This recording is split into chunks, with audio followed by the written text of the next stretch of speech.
बिस्मिल्लाहिर्रहमानिर्रहीम, very good morning. 16 अगस्त 2022 आपके साथ सुबह पाकिस्तान में हूं माया खान और मैं हूं शाहजेब अहमद और आप हमें देख रहे हैं बराह रास्त 92 न्यूज पे। और आज प्रोग्राम का आगाज करते हैं साथ साथ 16 अगस्त की भी जो है बहुत सारी बातें होंगी। कल के 15 अगस्त के दिन क्या क्या मामलात हुए, लेकिन जेल मेरा ससुराल है और हथकड़ी मेरा जेवर, ये कहा शेख रशीद साहब ने। अच्छा। और अभी उनके बारे में खबर ये आई है कि कि वो इंग्लिस्तान जा रहे, कह रहे कुछ पर्सनल मेरे जो है वो कमिटमेंट्स हैं दुबई में, फिर इसके बाद मैं लंदन जा रहा हूँ।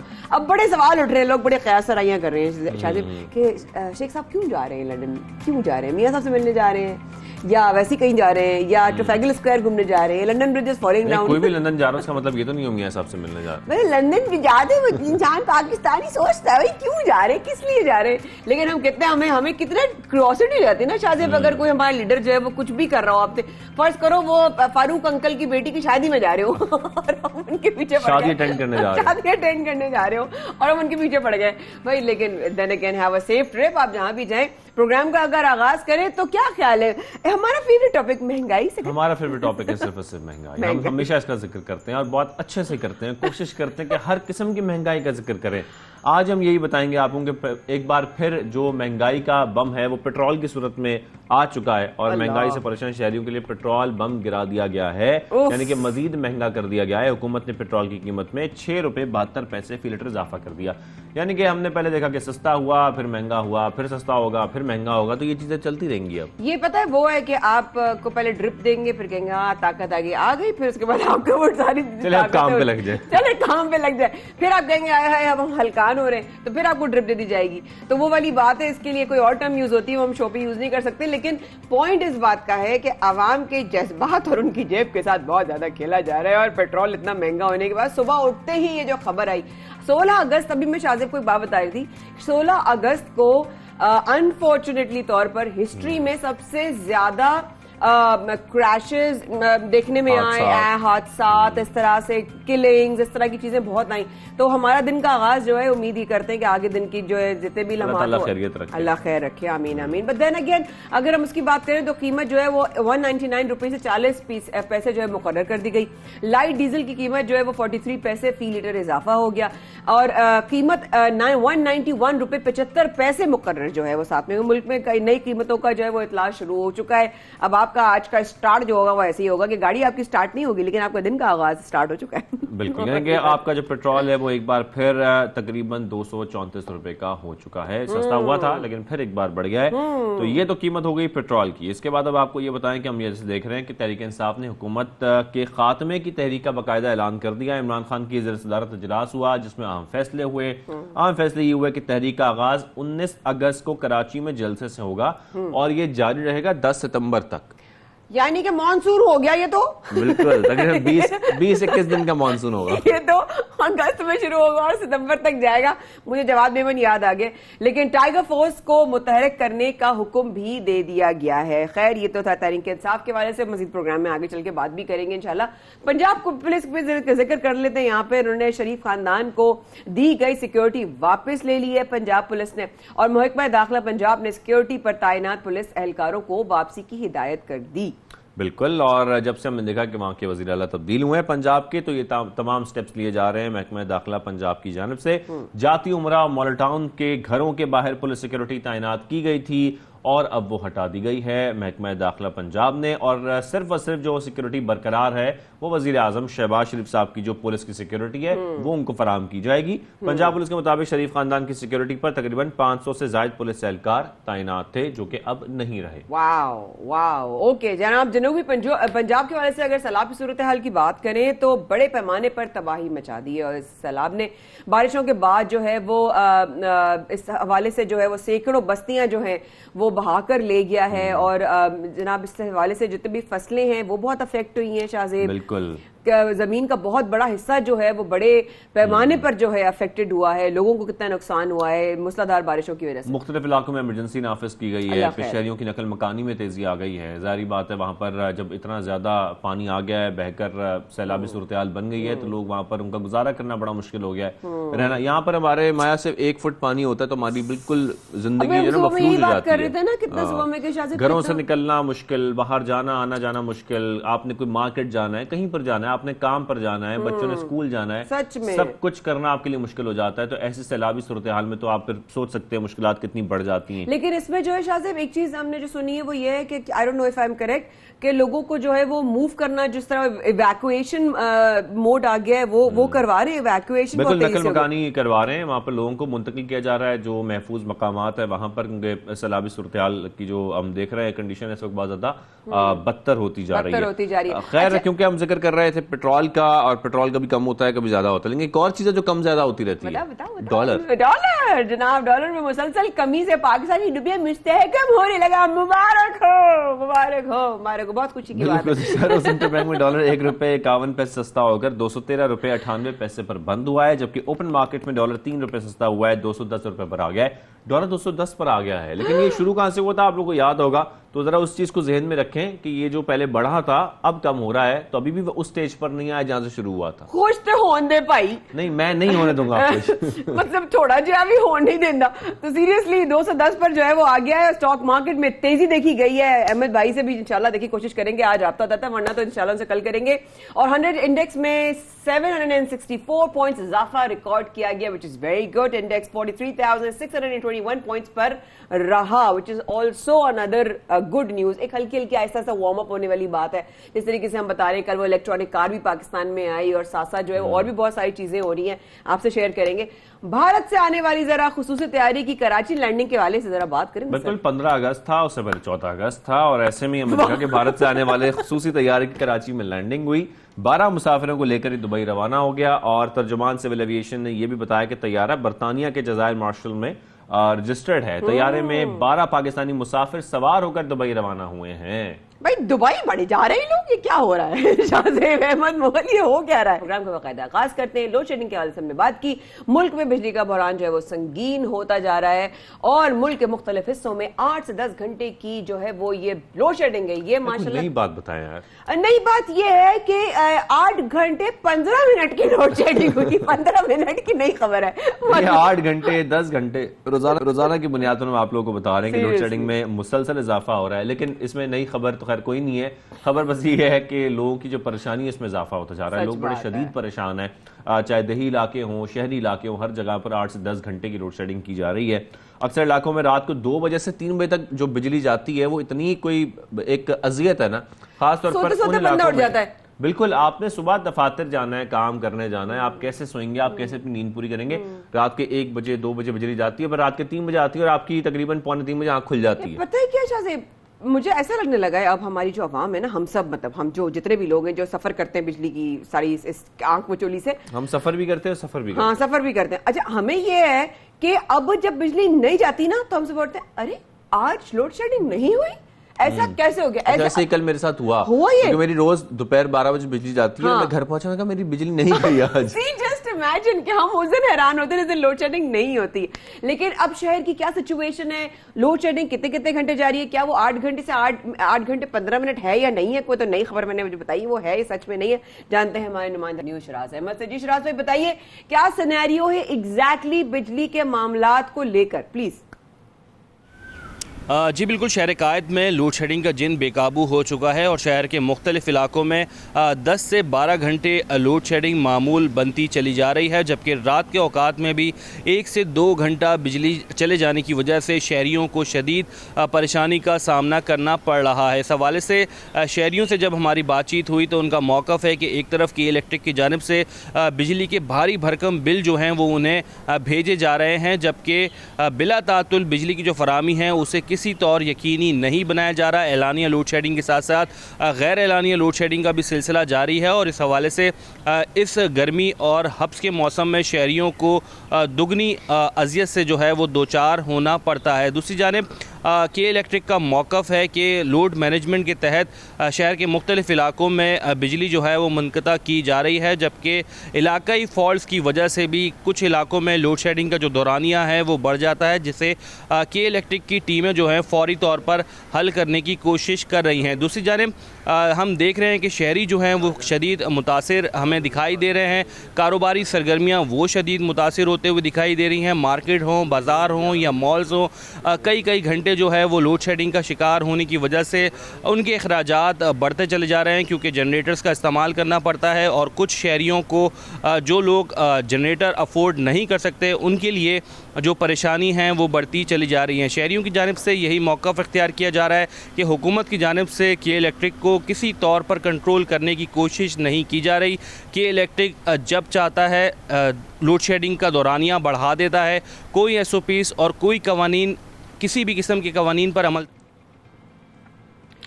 बिल्कुल कोई SOPs फॉलो नहीं किए जा रहे, और जब दिल करता है बिजली बंद कर देते हैं। Sharaz Ahmed, thank you very much, आपने अपडेट किया, बहुत शुक्रिया। और वाकई ये लोगों की परेशानी है, इस परेशानियों कब एड्रेस किया जाएगा, किस तरीके से इस परेशानी को खत्म किया जाएगा, इस बात का लोग इंतजार कर रहे हैं कि किसी तरीके से एटलीस्ट आप टाइम बता दें कि हम इस टाइम पर बिजली की लोड शेडिंग करेंगे। कुछ तो प्रिपेयर्ड हो ना, लोड शेडिंग की जाती है, कुछ तो पता। जिस तरह कल आप सरप्राइज थे, आप 12 बजे पहुंचे, आपको पता चला चार्ज नहीं होते लोगों की, इमरजेंसीज हो जाती हैं, कुछ भी हो सकता है, कुछ भी हो सकता है। सिग्नल्स वैसे बारिश की वजह से अफेक्ट हुए हैं। इसी पे मजीद हमें बात करने के लिए हमें ज्वाइन किया है PTI रहनुमा फिरदौस शमीम नकवी साहब ने। अस्सलाम वालेकुम फिरदौस सर, कैसे हैं आप? Good morning, I hope all is well at your end. Good morning ji. Firdaus Shamim Naqvi sahab, sir जिस तरीके से हम आज जिक्र कर रहे हैं बिजली की लोड शेडिंग का, सर अवाम बड़े परेशान हैं, और ख़ास तौर पर जब हम कराची की बात करते हैं, यहाँ पर गैर एलानिया लोड शेडिंग में बहुत इजाफा होता जा रहा है, मुसलसल इजाफा हो रहा है, और अब तो अवाम को जो बताया जाता है उन टाइमिंग्स पर भी नहीं होती। सर ये जो तरीका खास तौर पर है, इससे कितना क्योंकि जाहिर है हम कराची में जब बात करते हैं तो कराची में एक बड़ा बिजनेस है, ये बिजनेस हब है। सर यहाँ पे लोगों के कारोबार मुतासर हो रहे हैं, सब कुछ मुतासर हो रहा है, उसके बावजूद इस पर कुछ सोचा नहीं जा रहा, कुछ देखा नहीं जा रहा। बिल्कुल, जो आपने जिन चीजों की निशानदेही की है दुरुस्त है। मैं थोड़ा सा उसमें अगर आप कहें तो इजाफा कर दूं कि कराची के शहरी होने के नाते जरा ज्यादा बदकिस्मत है।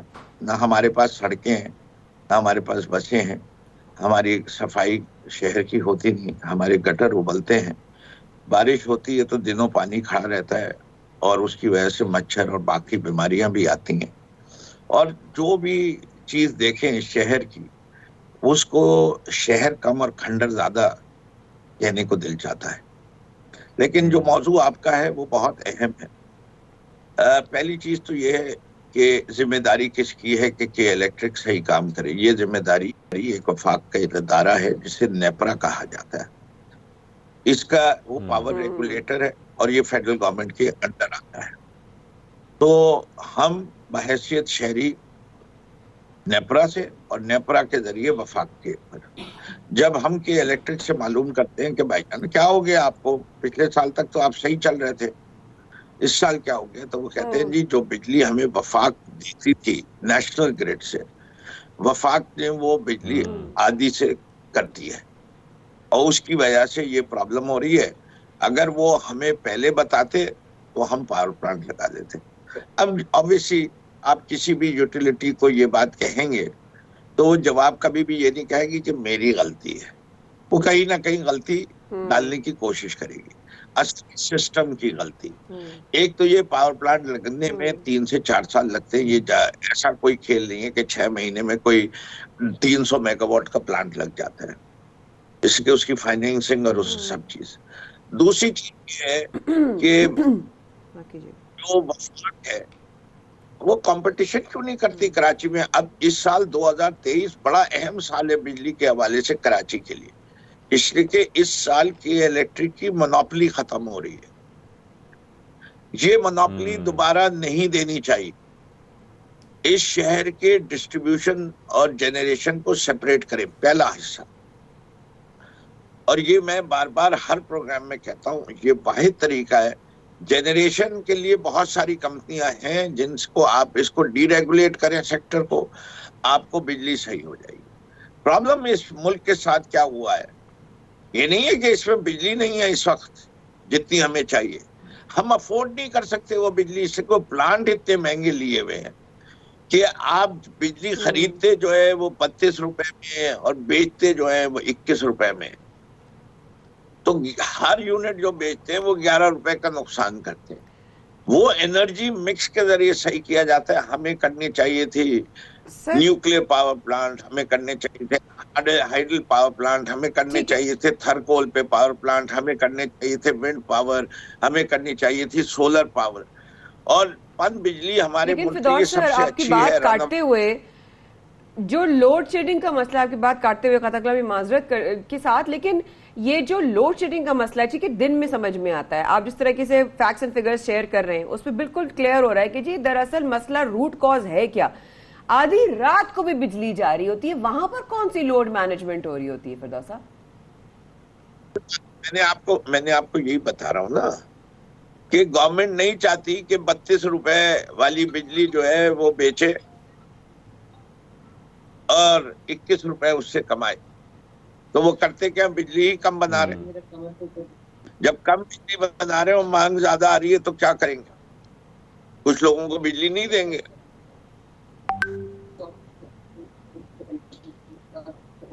ये हो रहा है सर, ये बड़ा इंपॉर्टेंट पॉइंट है खासतौर पर कि बिजली की पैदावार इस वक्त खासतौर पर तलब की बात कर रहे हैं और जितनी इस वक्त पैदा की जा रही है, खरीद सकता है वो इसमें एक बड़ा मीटर ले आते हैं, डाल दे उसके अंदर, इतनी ज्यादा इतने टैक्स हैं उस बिल के पीछे फिरदौस साहब कि हमने कभी सोचा भी नहीं था शाहजेब के एक जो बिल है ना उसके पीछे टैक्स है, फिर एक एक्स्ट्रा टैक्स है, फिर फलां टैक्स है, फिर धमाका टैक्स है और फिर ये टैक्स है।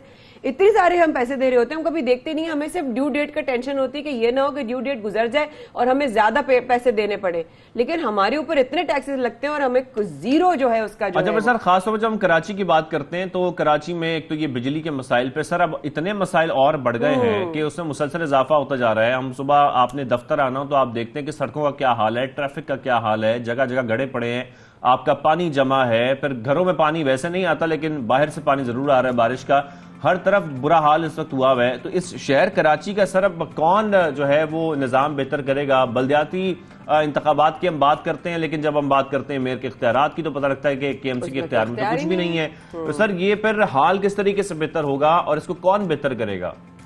जी, इस वक्त तो इस चीज की जिम्मेदार जो है वो हुकूमत सिंध है, इससे कि बल्दियाती निजाम तो है ही नहीं, वो भी एडमिनिस्ट्रेटर लगा है, वो गवर्नमेंट ऑफ सिंध का नुमाइंदा है, वहाँ के मिनिस्टर का कैबिनेट का हिस्सा है और ये लोकल बॉडीज के तहत आता है। और ये लोकल बॉडीज के तहत जो आता है तो ये गवर्नमेंट ऑफ सिंध जिम्मेदार है। और बड़ा अनफॉर्चुनेट है कि 15 साल से जो हुकूमत रही है, इस वक्त इस शहर के अंदर कोई एक सड़क ऐसी नहीं है जिसको आप 1 किलोमीटर चले और उसमें आपको कोई खड्डा और नजर ना आए, जिसका फुटपाथ दुरुस्त हो, जिसकी लाइटें जलती हो, जिसकी दरख्त की ट्रिमिंग होती हो, जिसकी घास कटती हो और वो लगे कि ये कोई मेंटेन शहर का हिस्सा है, जहां कूड़ा नजर ना आए आपको। तो ये आप सही फरमा रहे हैं। वाकई पाकिस्तान में इस वक्त कराची के स्पेशली शहरी जो है बहुत तकलीफ का जो है वो सामना कर रहे हैं। बहुत शुक्रिया नकवी साहब आपके वक्त का, और आप आए और आपने जो है वो इस हवाले से बात भी की। बहुत आसान नहीं होता जो इस शहर में रहता हो और उसको पता हो कि क्या दुख है यहाँ के, क्या तकालीफ है यहाँ की और क्या यहाँ के चैलेंजेस इस तरीके से हम उसका सामना कर रहे हैं। It's not very easy and actually yes it makes total sense Naqvi साहब कि जिस तरह हम लोग भी आ रहे होते हैं धड़ धड़ घड़ घड़ करते हुए, और जो हम देख रहे हैं जो हालात हैं, बिजली के हालात हैं, पानी के हालात को भी नुकसान पहुंच रहा है, आपके घरों को नुकसान पहुंच रहा है, पहली बात। दूसरी बात आपकी गाड़ियों को नुकसान पहुंच रहा है। आजकल ये तमाम चीजें लोग अफोर्ड करना बड़ा मुश्किल है। ज़हनी सेहत को नुकसान पहुंच रहा है। एक वैसे फिर बीमारियों में बड़ा इजाफा हो रहा है, मच्छर की माशाल्लाह जो अफजाइश हो रही है इस वक्त सड़कों पे। छोटी सी एग्जांपल, आपकी बात काटते हुए शायद छोटी सी एग्जांपल, हमारी टीम के लोग मेजॉरिटी हम बाइक पर आते हैं ना, हमारी टीम के लोग जहां जहां पानी इकट्ठा है वही पानी उनके पाँव, उनकी स्किन पर, उनके कपड़ों पर, उनकी जीन्स या उनके ट्राउजर्स पर लग रहा है, वही पानी उनकी स्किन में जज्ब होता है एंड ऑल्सो फिर वो स्किन और बीमारियों का सबब खुदा ना खास्ता में किया था, फंगल इन्फेक्शन हो जाता है। एग्जैक्टली, फंगल इन्फेक्शन हो जाता है। कितनी चीजें से हम सामना कर रहे हैं और हमारा ऐसा कोई सिस्टम नहीं कि हमें पता हो हम आए और फिस फिस फिस करें और हमारा जो ना सारे जर्म्स मर जाए। वो सिर्फ कार्टून्स में होता है। आगे बढ़ते हैं, यहाँ पर कराची के शहरियों को एक और भी चैलेंज है और वो ये है जनाब कि हॉक्स बे पे जिस तरीके से लहरें जो है वो हाइट इख्तियार कर रही हैं और जितनी स्ट्रेंथ इख्तियार कर रही है वो वहां के रहने वालों के लिए भी कितना खतरनाक हो सकता है और किस तरीके से और डेंजर हो सकता है। समंदर में तुग़यानी आती जा रही है, बरकरार है बल्कि, और हॉक्स बे पर तूफानी लहरें उठ रही हैं जो कि मुसलसल इस वक्त देखा जा रहा है। खासतौर पर कराची में हम देख रहे हैं कि मानसून का सीजन चल रहा है और मानसून के सीजन में समंदर की लहरों में मजीद इजाफा हो गया है, पानी घरों में दाखिल हो गया है, सूरत हाल काफ़ी ख़राब है। वहाँ पर ख़ास तौर पर जो है वो अब ये कोशिश भी की जा रही है कि लोगों को रोका जाए समंदर में जाने से, लेकिन ये कितनी ख़तरनाक है ये पहले आपको उन्हीं की ज़ुबानी दिखाते हैं, फिर उसके बाद इसमें मजीद बात भी करेंगे।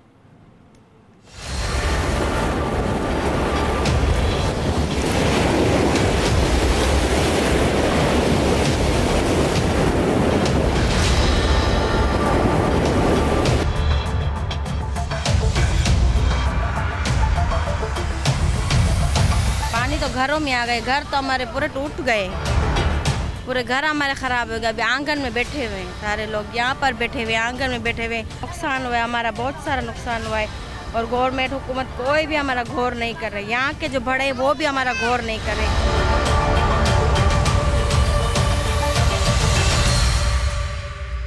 उम्र से ये कहने हमारी थोड़ी मदद करे ना, कोई तो हमारा गौर करे। कुछ भी नहीं हो रहा है हमारा, हम गरीबों का कुछ भी नहीं, माइग्रों का तो कुछ भी नहीं हो रहा है। 28-19 साल हुआ है, पानी नहीं है, अभी राशन कैसे आएगा?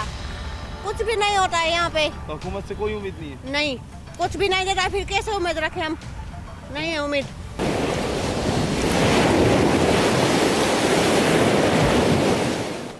और यही हंगामी सूरत हाल के पेश नज़र इस वक्त हम देख रहे हैं कि पुलिस और दीगर मुतल्लिका इदारों के एहलकार हॉक्स पे जाने वाले तमाम रास्तों पर तैनात भी कर दिए गए हैं, लोगों को रोका भी जा रहा है, लेकिन ये जो हमारे मंचले हैं वो रुकने का नाम नहीं ले रहे।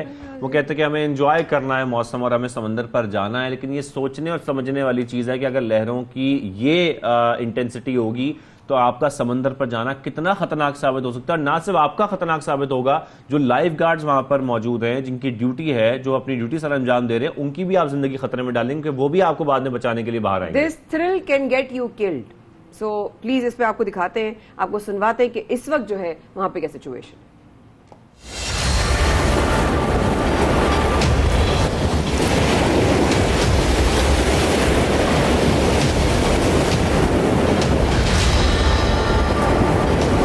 हर साल में होती है, लेकिन इस साल में जो है ना बहुत है, क्योंकि तूफानी हालात है और 2-3 दिन से बहुत चढ़ा हुआ है। पूरी जून जुलाई में ऐसा नहीं हुआ, ये 2-3 दिन में तूफान जो लगा हुआ है इसमें ऐसा हो गया है।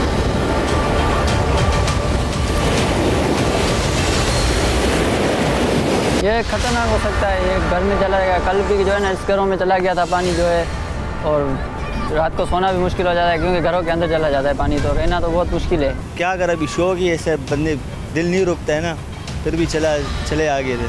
ये जो है ना बहुत रिस्की काम पे, समझो दूसरा बंदा डूब रहा है तो मैं जो जा रहा हूँ उसको बचाने के लिए, तो अपने सर पे कफन बांध के जा रहा हूँ, ऐसे समझ लो। तो मैं मर जाऊँगा तो पीछे कुछ भी नहीं है, मैं भी मर सकता हूँ इसमें। रास्ते में किसी ने रोका नहीं कि पाबंदी है? बिल्कुल नहीं रोका, तो आसानी से तुम बाइक पर आ गए? बिल्कुल प्यार से आ गए।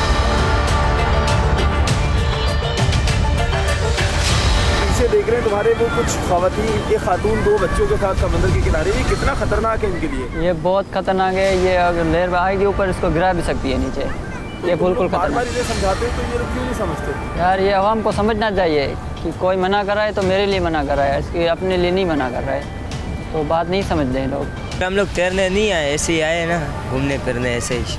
आवाम किसी भी साइल पे जाती है, किधर भी जाती है, तो पहले जो है पहले लाइफ गार्ड वालों से पूछना चाहिए कि ये पानी कैसा है या कैसा नहीं है, फिर नहाना चाहिए। अगर लाइफ गार्ड नहीं है तो इधर मकामी साथी घूम रहे हैं, ऊँट घोड़े वाले, उनसे पूछना लाजमी चाहिए कि ये पानी कैसा है, हम लोग नहा सकते हैं या नहीं।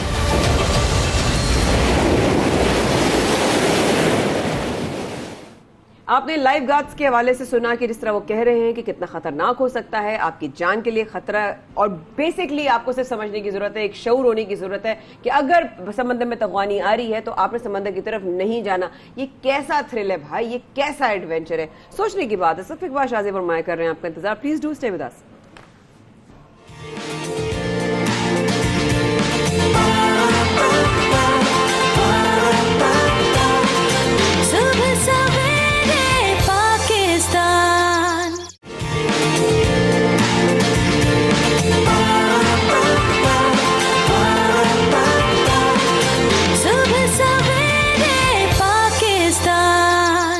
वेलकम बैक, आप देख रहे हैं सुबह सवेरे पाकिस्तान, और ब्रेक से हम वापस आ चुके हैं। और ब्रेक से वापस आने के बाद हम कहीं और भी अपनी वापसी कर रहे हैं, एक और जगह भी हमारा कम बैक हो रहा है, बड़ा अच्छा। हम खासतौर पर स्पोर्ट्स की जब बात करते हैं तो पाकिस्तान फुटबॉल फेडरेशन ने कौमी मेंस टीम की सरगर्मियां बहाल करने के लिए कोशिशें तेज कर दी हैं, जो कि बड़ा अच्छा स्टेप है। हमने लास्ट टाइम भी सद्दाम हुसैन के साथ एक बहुत अच्छा सेगमेंट किया था, जिसमें हमने कोशिश की थी ये तमाम बातें, वो तमाम मसाइल हाईलाइट करने की। इतलात ये है कि अगर मामला तय हो गए तो 2019 के बाद पहली मरतबा कौमी टीम को इंटरनेशनल मैच खेलेगी। Isn't that amazing? क्योंकि अगर एक शो से सुबह सवेरे पाकिस्तान की एक एपिसोड से इतनी ज्यादा जो है वो डिफरेंस आ सकता है, तो हम कहते हैं ना कि one step at a time, baby steps लेने से ही। और सबसे अच्छी बात यह कि कोई है जो शाहजेब इसको लेके आगे चल रहा है, मतलब खाली डिस्कशन से आगे नहीं जा सकता, कोई तो है जो इस बारे में फिक्र कर रहा है, जिक्र कर रहा है और इसके बारे में आगे जाके उसको लेके, और उनके पैशन के बारे में आप सब लोग जानते हैं जिनका हम जिक्र कर रहे हैं। पाकिस्तान फुटबॉल टीम ने 2019 में आखिरी बार कंबोडिया के खिलाफ इंटरनेशनल मैच खेला था।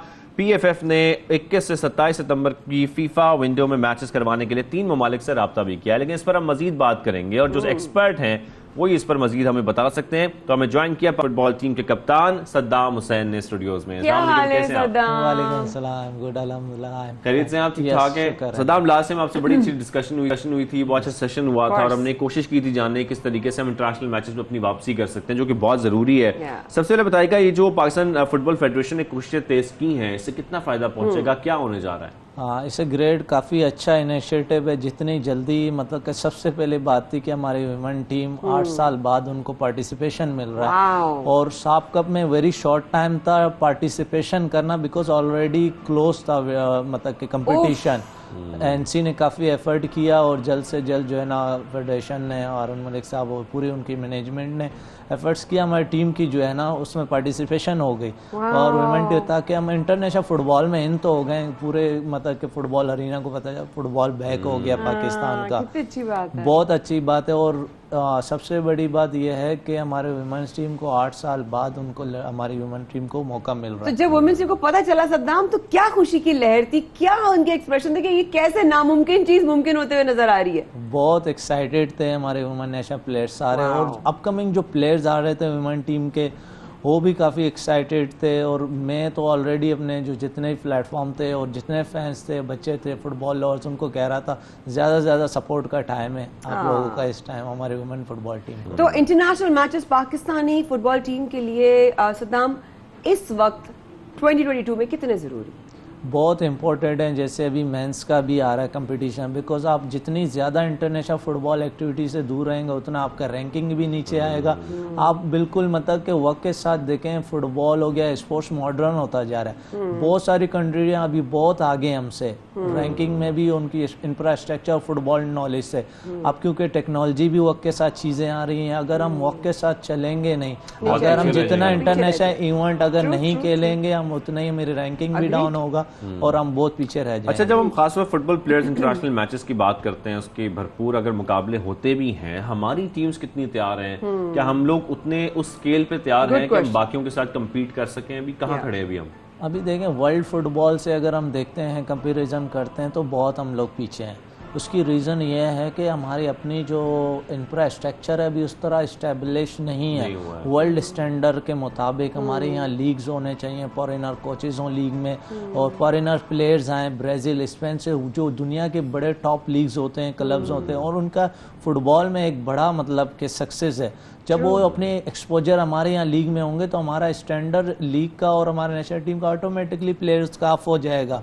तो ये as a long term plan है। अभी हमारी जो है ना शॉर्ट, अब देखें ना कि 8 साल बाद हमारी वुमेन टीम को पार्टिसिपेशन मिला है, तो वो 1 मंथ के अंदर उन्होंने तैयारी भी करना है, रीशेप करना है और इंटरनेशनल कंपटीशन में जाना है। लोगों को ये समझना जरूरी है कि शॉर्ट टाइम में आप रिजल्ट को फोकस ना करें, उनको सपोर्ट का टाइम है इस टाइम। तो वाकई सपोर्ट का, तुम सही कह रहे हो कि वक्त कम है। इस तरीके से तुमने अभी बात की वही इतलात के हवाले से, क्या इन दमा में साउथ एशियन फुटबॉल में भी वो जा रही हैं।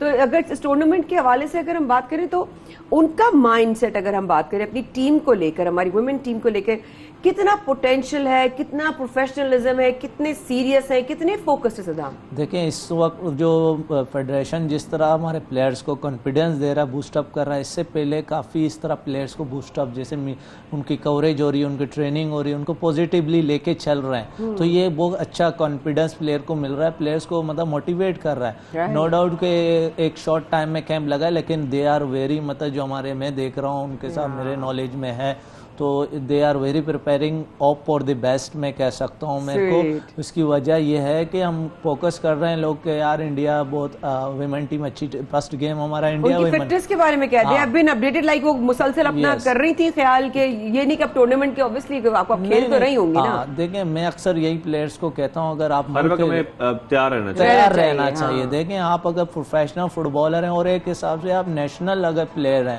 मुल्क के लिए खेल रहे हैं, आपको हर टाइम रेडी होना चाहिए। आप अपना केयर करें, क्योंकि अगर आप लोग हम लोग नेशनल प्लेयर्स वुमेन हो या मेंस अगर वो केयर नहीं करेंगे, अपने आप को फिट नहीं करेंगे, एक्टिविटीज आते हैं तो they need to perform for your country. और फिर आपको इतना टाइम नहीं होता कि आप उसके लिए प्रोफेशनली रेडी हो जाए। अच्छा, पॉसिबिलिटी भी ये शो की जा रही है कि पाकिस्तान के मुकाबले जो है वुमेन टीम के वो नेपाल के साथ हो सकते हैं, बांग्लादेश भारत के साथ पॉसिबल हैं।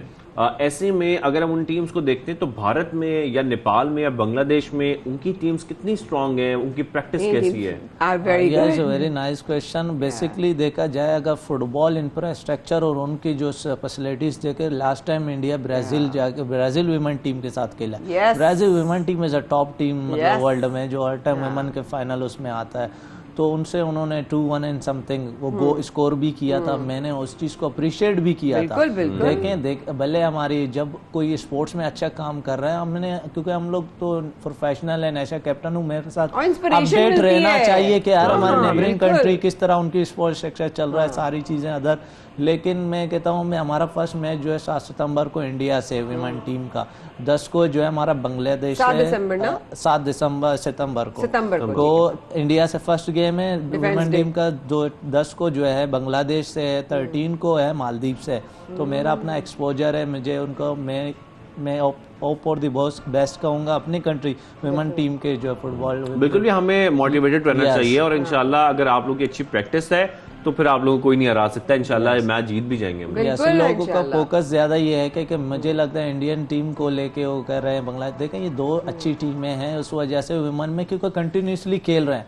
हमारी वुमेन टीम को ब्रेक लगा, अगर अभी उसको फ्रेंडली मैचेस अच्छे मिल जाते हैं एक आध कम्पिटिटिव गेम, तो मैं समझता हूँ रीशेप हो जाएंगे। लेकिन वही ना वुमेन क्रिकेट टीम के साथ साथ मैं बात भी करूंगी आपसे और आपके थ्रू मैसेज भी देना चाहूंगी कि देखिए कुछ भी है, आप ये याद रखिएगा कि आपने जो है आपने मुल्क के लिए खेलना है, आपने हमारे लिए खेलना है। आप अपने जो अपनी विल और स्ट्रेंथ है ना उसको आपने नहीं करना, क्योंकि देखें इजी नहीं होगा सद्दाम। आई एम श्योर जिस तरह के शाहजेब ने भी कहा कि बांग्लादेश है, इंडिया है, मालदीव्स है, इससे मुकाबला करना आसान नहीं होगा। लेकिन मोरल डाउन नहीं होना चाहिए। उसके लिए क्या आप गाइडलाइंस है कि इनका जो है ना वो विल पावर बड़ी स्ट्रेंथ के साथ होनी चाहिए। देखें जिस तरह अभी कैंप बहुत अच्छा लग रहा है, वुमेन टीम के जो कोचिंग स्टाफ है वो भी बहुत अच्छा टेक्निकली उनको काफ़ी है, उनको बूस्टअप कर रहा है। मैं जैसे पहले भी कहा जो हमारी वुमेन टीम है काफ़ी मोटिवेटेड है और एक मर्ज किया हुआ है सीनियर और जूनियर का, एक बहुत अच्छा मतलब कि उन्होंने वो किया हुआ था। उनको मतलब अच्छी रिशेप में आ रहा है, उनकी मोटिवेशन अच्छा है। मैं उन वुमेन टीम तो माशाल्लाह हमारी मोटिवेटेड है, क्योंकि वो तो काफ़ी टाइम से इंतज़ार में थे। वो एक अंगर था उनके अंदर, मौका मिले वो डेफिनेटली काफी टाइम बाद जब मौका मिलेगा खेलने का, आप सोच सकते हैं कैसा खेलेंगे। जज्बात आंखों से खुशी के आंसू ही ना निकल आए। तो मैं रिक्वेस्ट करूंगा जितने पाकिस्तान में फुटबॉल फैंस है, जितने भी लोग हैं, उनको चाहिए कि इस टाइम हमारी वुमेन फुटबॉल टीम को या पाकिस्तान के तमाम जो फैंस हो या वुमेन, उनको भरपूर सपोर्ट की जरूरत है। हम लोग एक्सपेक्टेशन कर देते हैं डायरेक्ट रिजल्ट का, शॉर्ट टाइम में रिजल्ट नहीं आते हैं। वर्ल्ड कितना आगे बढ़ रहा है, चीजें हम काफी टाइम से अपने इन मसाइलों से अभी निकले। लेकिन कितना जरूरी इस पर अमल कर रहे हो? लॉन्ग टर्म प्लान के लिए तुमने बात की सद्दाम के, अब ये जो शुरू हुआ है सिलसिला, अब इसको कंसिस्टेंसी के साथ के परसिस्ट करना है, इसके लिए क्या प्लान है? इसके लिए फेडरेशन जो हमारे जो रन कर रहे हैं टेक्निकल लोग हैं उनको सोचना चाहिए। लेकिन अभी क्योंकि ये चीज़ें स्टेबल नहीं हो पा रही हैं कि हम अपने इंफ्रास्ट्रक्चर को एक प्रॉपर प्लेटफॉर्म में स्टेबल कर सकें, बार बार मसाइल्स आ रहे हैं जिसकी वजह से हमारे फुटबॉल का बैन होता है, ऑफ होता है, ऑन होता है। इस तरह की सिचुएशन में आप इंफ्रास्ट्रक्चर या कोई प्लान को लेके नहीं चल सकते, और स्टेबल चीज़ें अभी तक नहीं हो रही हैं। हम चाहते हैं हमारा इंफ्रास्ट्रक्चर अच्छा हो, हमारी अपनी लीग अच्छे हो, हमारे बच्चों को फुटबॉलर्स को वैल्यूज मिले, उनको मतलब फैसिलिटेड मिले, ज्यादा ज्यादा फैसिलिटीज मिलेंगे, कम्पिटिटिव गेम मिलेगा और फॉरेनर कोचेस और फॉरेनर प्लेयर्स आपके लीग में होंगे, कम्पिटिटिव गेम होंगे, ऑटोमेटिकली इंटरनेशनल फुटबॉल में आप सर्वाइव कर जाओगे। अच्छा, एक और बड़ी इंपॉर्टेंट बात है, आखिर में आपका भी इसमें मैसेज चाहूंगा कि जिस तरीके से हम लोग मैचेस देखते हैं हम फुटबॉल बहुत फॉलो करते हैं, हमारे हर घर में फुटबॉल देखी जाती है, लोग अक्सर अब तो फुटबॉल की गेम्स ही बहुत पसंद करते हैं, फीफा ही गेम हो तो हम कौन छोड़ता है उस गेम को। लेकिन ये सब कुछ करने के साथ साथ आप इस चीज को समझे कि पाकिस्तान की फुटबॉल को सपोर्ट, जब हम उसकी बात करेंगे, उसका जिक्र करेंगे, सोशल मीडिया पर उसकी पोस्ट लगेंगी, एक इंगेज हो जाएंगे जब आप इस चीज में, तो आप उसको सपोर्ट मिलेगी, आपकी टीम को सपोर्ट मिलेगी, टीम को स्पॉन्सर्स मिलेंगे और वो टीम में बेहतरी आएगी। तो आखिर में आप कुछ कहना चाहते हैं खासतौर पर लोगों को जो पाकिस्तानी आपको सुन रहे हैं कि फुटबॉल के लिए वो लोग क्या कर सकते हैं आप लोगों के लिए? बस मैं इनको ये करूँगा ज़्यादा से ज़्यादा समझें, फुटबॉल इज़ एक पूरी दुनिया में बहुत बड़ी बिजनेस इंडस्ट्री है। फुटबॉल को आप उस लिहाज से देखें कि आप ग्राउंड्स जाएं ना, जो भी बच्चे खेल रहे हैं उनको अपने बच्चों की तरह सपोर्ट करें, पॉजिटिव इन्वायरमेंट क्रिएट करें। जहां अगर किसी ग्राउंड्स में अगर इन फ्यूचर अगर इस तरह का इंफ्रास्ट्रक्चर हमारा भी बन जाए, जैसे इंग्लैंड है, दूसरे टॉप के लीग्स हैं, वहाँ तो 1000 मतलब कि काफी महंगे टिकट होते हैं, इतने बड़े अगर चार्जेस ना हो, अगर 100-200 टिकट का परचेज भी करना पड़े तो कर लें, उससे कम से कम वो पैसे प्लेयर्स पे लगेंगे। तो अगर इस तरह का फ्यूचर में लीग हो तो भरपूर सपोर्ट करें, वैसे भी ग्राउंड जाएं तो पॉजिटिव इन्वायरमेंट क्रिएट करें, बिकॉज ये बच्चे कम से कम नेगेटिविटी से बचे हुए हैं और हेल्दी एक्टिविटीज करें। और आपके बच्चे, हमारे पाकिस्तान के बच्चे जितना उनको अच्छा हेल्दी रहेंगे उतना आगे बढ़ेंगे, हेल्दी एक्टिविटीज में रहेंगे, अच्छा रहेगा, आप लोगों को एंटरटेनमेंट मिलेगी और उनको सपोर्ट मिलेगी, अप्रिसिएशन मिलेगी और वो इंटरनेशनली अच्छा परफॉर्म कर सकेंगे, आगे बढ़ सकेंगे।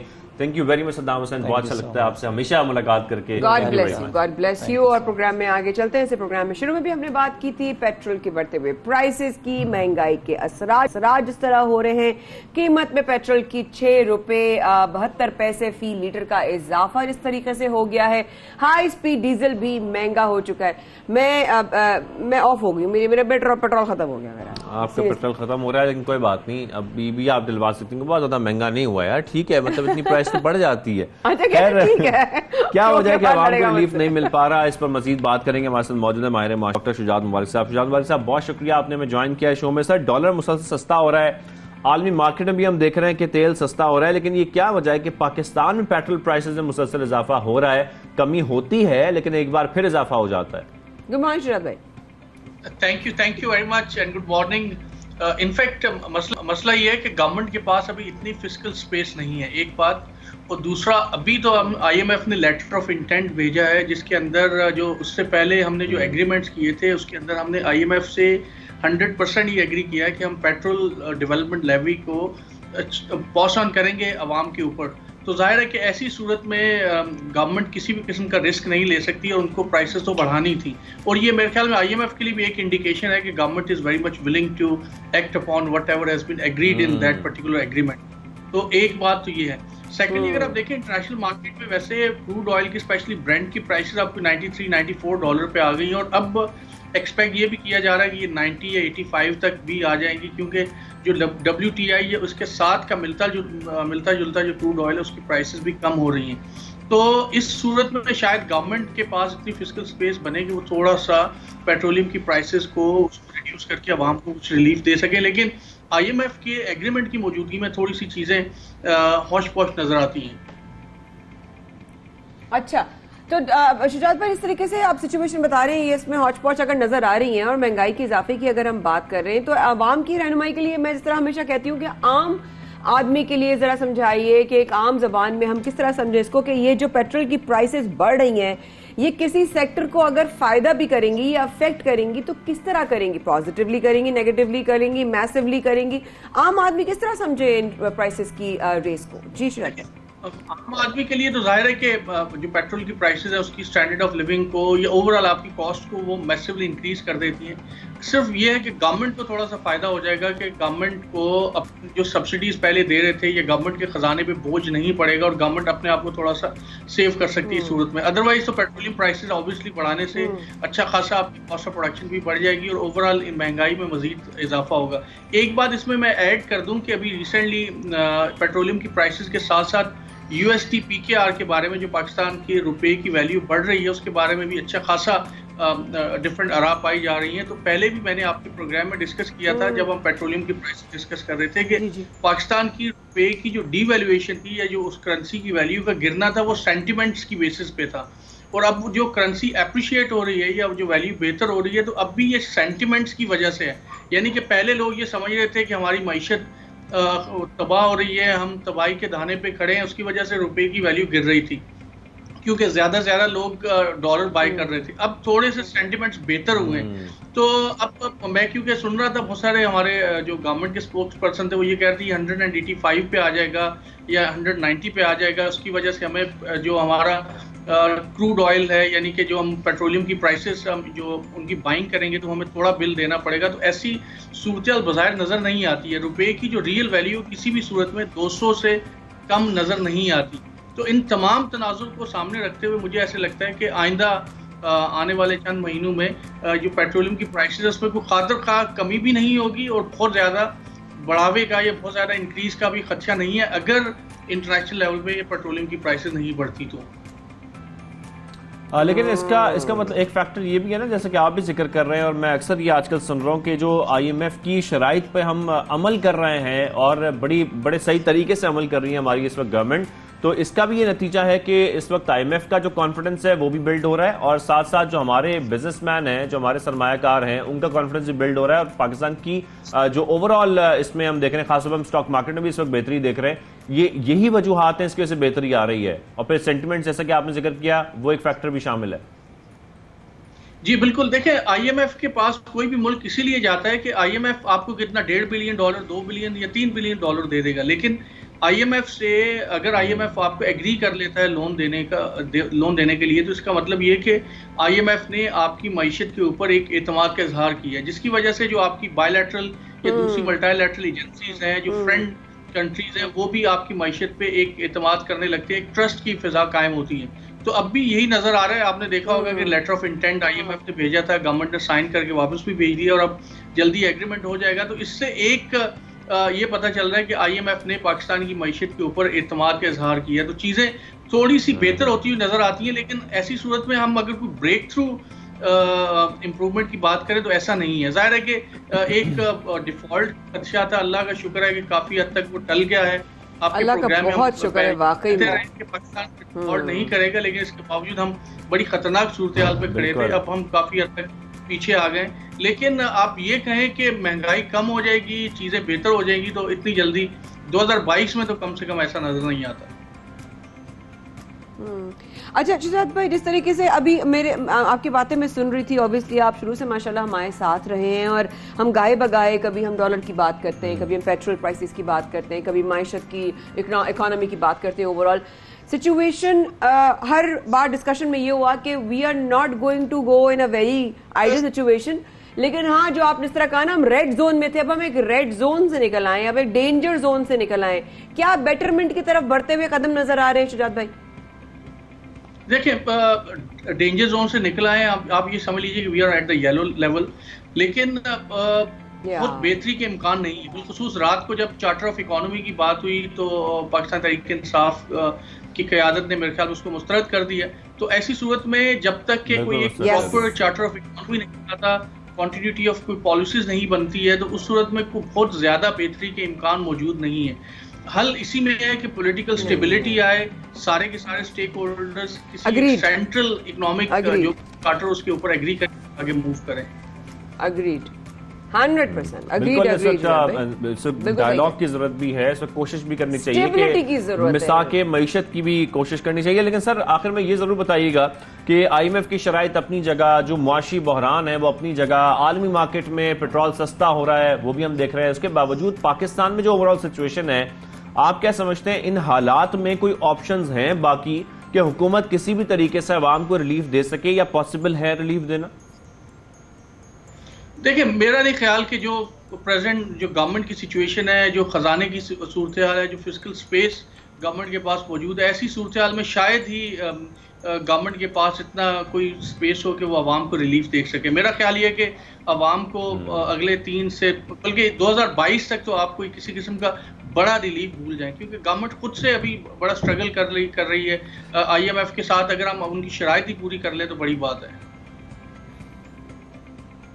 अच्छा, बिल्कुल ठीक है। Thank you so much Shujaat भाई, हमेशा आप आते हैं और कोई ना कोई ऑब्वियसली बात हम सीख के ही जाते हैं, and that's what actually the take away is कि जब भी आप कोई, thank you so much for your time, लेकिन जब भी आप बैठे किसी एक्सपर्ट के साथ कोई ना कोई चीज़ सीख कर या अवेयरनेस ज़रूर हासिल करके, और डायलॉग होना चाहिए। और वही उन्होंने भी यही बात की कि इस वक्त जिस तरह शाहजेब भी कहते कि एक वाकई में स्टेबिलिटी की ज़रूरत है, हमें बात कर कर सोल्यूशन की तरफ जाने की ज़रूरत है, क्योंकि ओवरऑल अगर देखा जाए IMF के रेड जोन से येलो जोन में आना कोई छोटी बात नहीं है। हमारे ऊपर एक तलवार लटक रही थी, वो तलवार थोड़ी सी साइड पे हुई, हटी नहीं है लेकिन थोड़ी सी साइड पे हुई है, और ये एक अच्छा साइन है। You see the half glass full, I think that's what matters.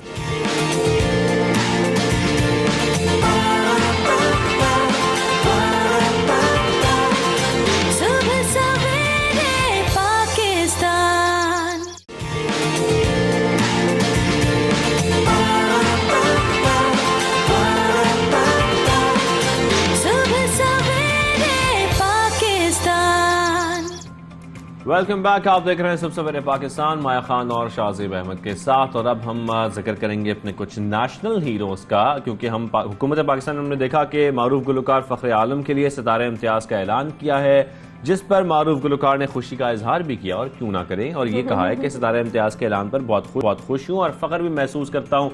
और हमने देखा है कि फखरे आलम ने खासतौर पर पाकिस्तान के टूरिज्म को, कल्चर को और हमारी ओवरऑल जो पाकिस्तान की प्रमोशन के लिए दुनिया भर में ट्रैवल भी किया, और पाकिस्तान का एक बड़ा अच्छा इमेज गया इससे दुनिया भर में। फखर भाई के बारे में मैं क्या बात करूं, obviously I have known him for ever and he is pride of Pakistan, super proud of him. जिस तरीके से उन्होंने, चाहे वो जो है वो ज़लज़ला का कोई इवेंट हो, चाहे वो पाकिस्तान के लिए कभी कहीं इकट्ठा होकर जो है वो सबको एक कौम को एक करने वाली बात हो, पाकिस्तान के लिए विजन रखने वाली, he is a visionary, there is no doubt about that, and we have him right now today live on सबसे बड़े पाकिस्तान। अस्सलाम वालेकुम फखर भाई, कैसे हैं आप?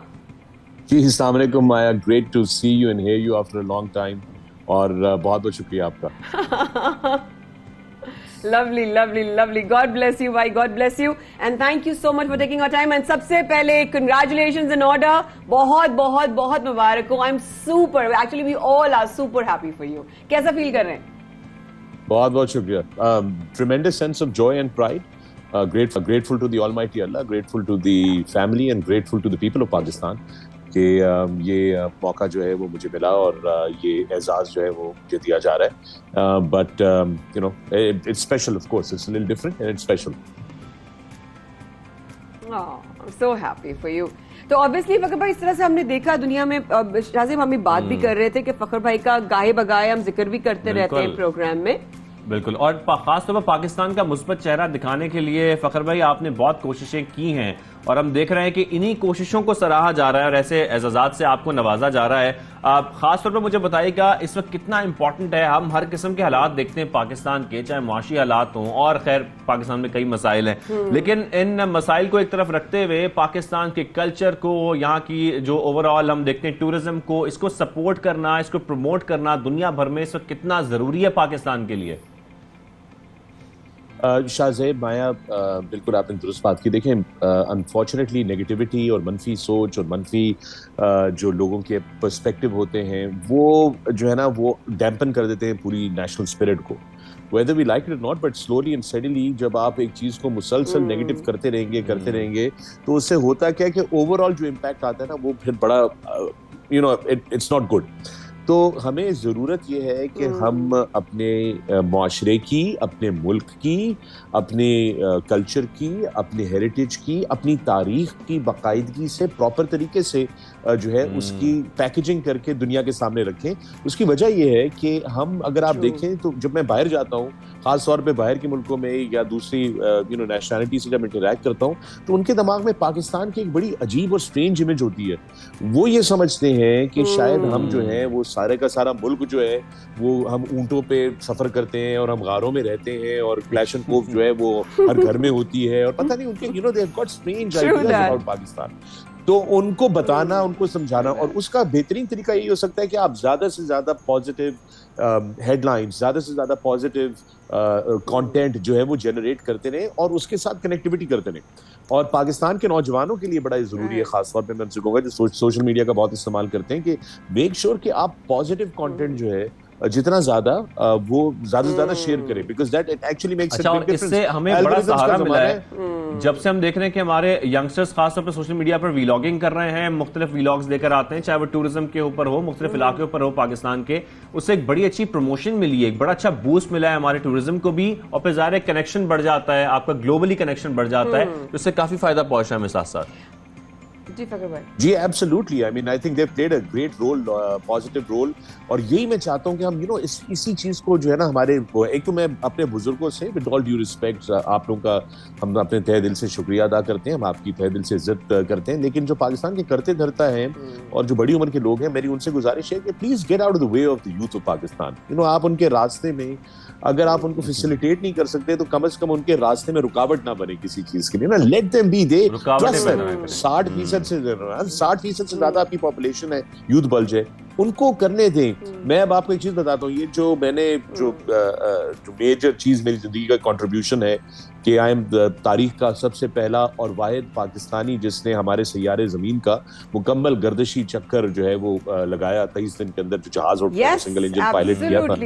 तो ये जो है ना, ये एडवेंचर जो था, ये एक हाईली टेक्निकल एडवेंचर होता है जिसके अंदर of course life and death का मामला होता है, बिकॉज आप एक जहाज को लेके जा रहे होते हैं, सिंगल इंजन जहाज में फेलियर के चांसेस बहुत होते हैं, बट उस एडवेंचर के पीछे, उसकी टेक्निकल एस्पेक्ट्स के पीछे there is a more important thing, and that is के वो पाकिस्तान का जो मैंने अल्हम्दुलिल्लाह जो झंडा लगाया हुआ था जहाज के ऊपर, और मैं जिस एयरपोर्ट पे उतरता था वहां पर, चूंकि बहुत सारे ऐसे एयरपोर्ट्स पे मैं उतरा हूँ, वो कहे कि यू फ्रॉम पाकिस्तान, वो यूं करके गए कि ये पाकिस्तान वाला ये कहाँ से फिर है ये इतना छोटा जहाज लेके, और ये किस उस पे है, बट द आइडिया वाज कि आप जो है ना वो करते हैं। सो नाउ आप एविएशन हिस्ट्री को जब लेंगे दुनिया की, तो एविएशन हिस्ट्री के अंदर पाकिस्तान का नाम मौजूद है, which was military aviation, of course आप जानते हैं एमएम आलम साहब का नाम मौजूद था, तो मैंने कहा कि चलें फिर सिविल एविएशन के अंदर भी, जो जनरल एविएशन के अंदर भी जो है पाकिस्तान का नाम रखा चाहिए। आलम का नाम हो, क्या बात है, क्या बात है।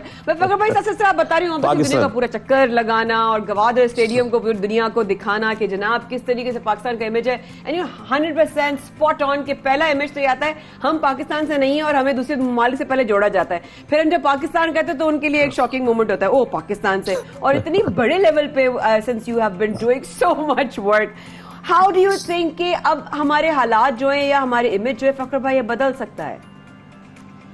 देखो, हालात हर मुल्क में हर जगह पे अपनी नौयत के चैलेंजेस होते हैं, दुनिया का कोई मुल्क परफेक्ट मुल्क नहीं है, ठीक है।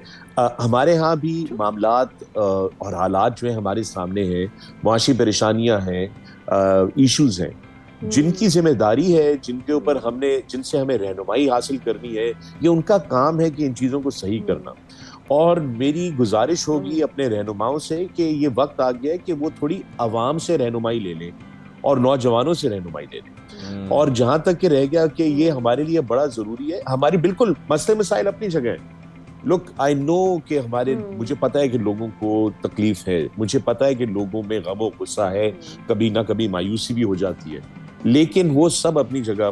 The fact of the matter is कि पाकिस्तान एक ब्रांड है, और आज के दौर में मुल्क जो है वो एक दूसरे से बहैसियत ब्रांड कम्पीट करते हैं, और अगर आप अपने ब्रांड को सही तरीके से दुनिया के सामने नहीं रखेंगे तो ना कारोबार में आपको फायदा होगा, ना आपका मुआशी जो सिस्टम है उसमें इन्वेस्टमेंट आएगी बाहर से, ना लोग यहाँ पर टूरिज्म के लिए आएंगे, ना वो आएगा, और आप आइसोलेट होते चले जाएंगे, आप फिर आइसोलेशन का शिकार होंगे, फिर आप कहेंगे कि हमारी फॉरेन पॉलिसी फेल होगी। फॉरेन पॉलिसी भी स्टेम करती है आपके ब्रांड से, कि आपका ब्रांड जो है उसकी क्या रिकॉग्निशन है दुनिया में आपके मुल्क की।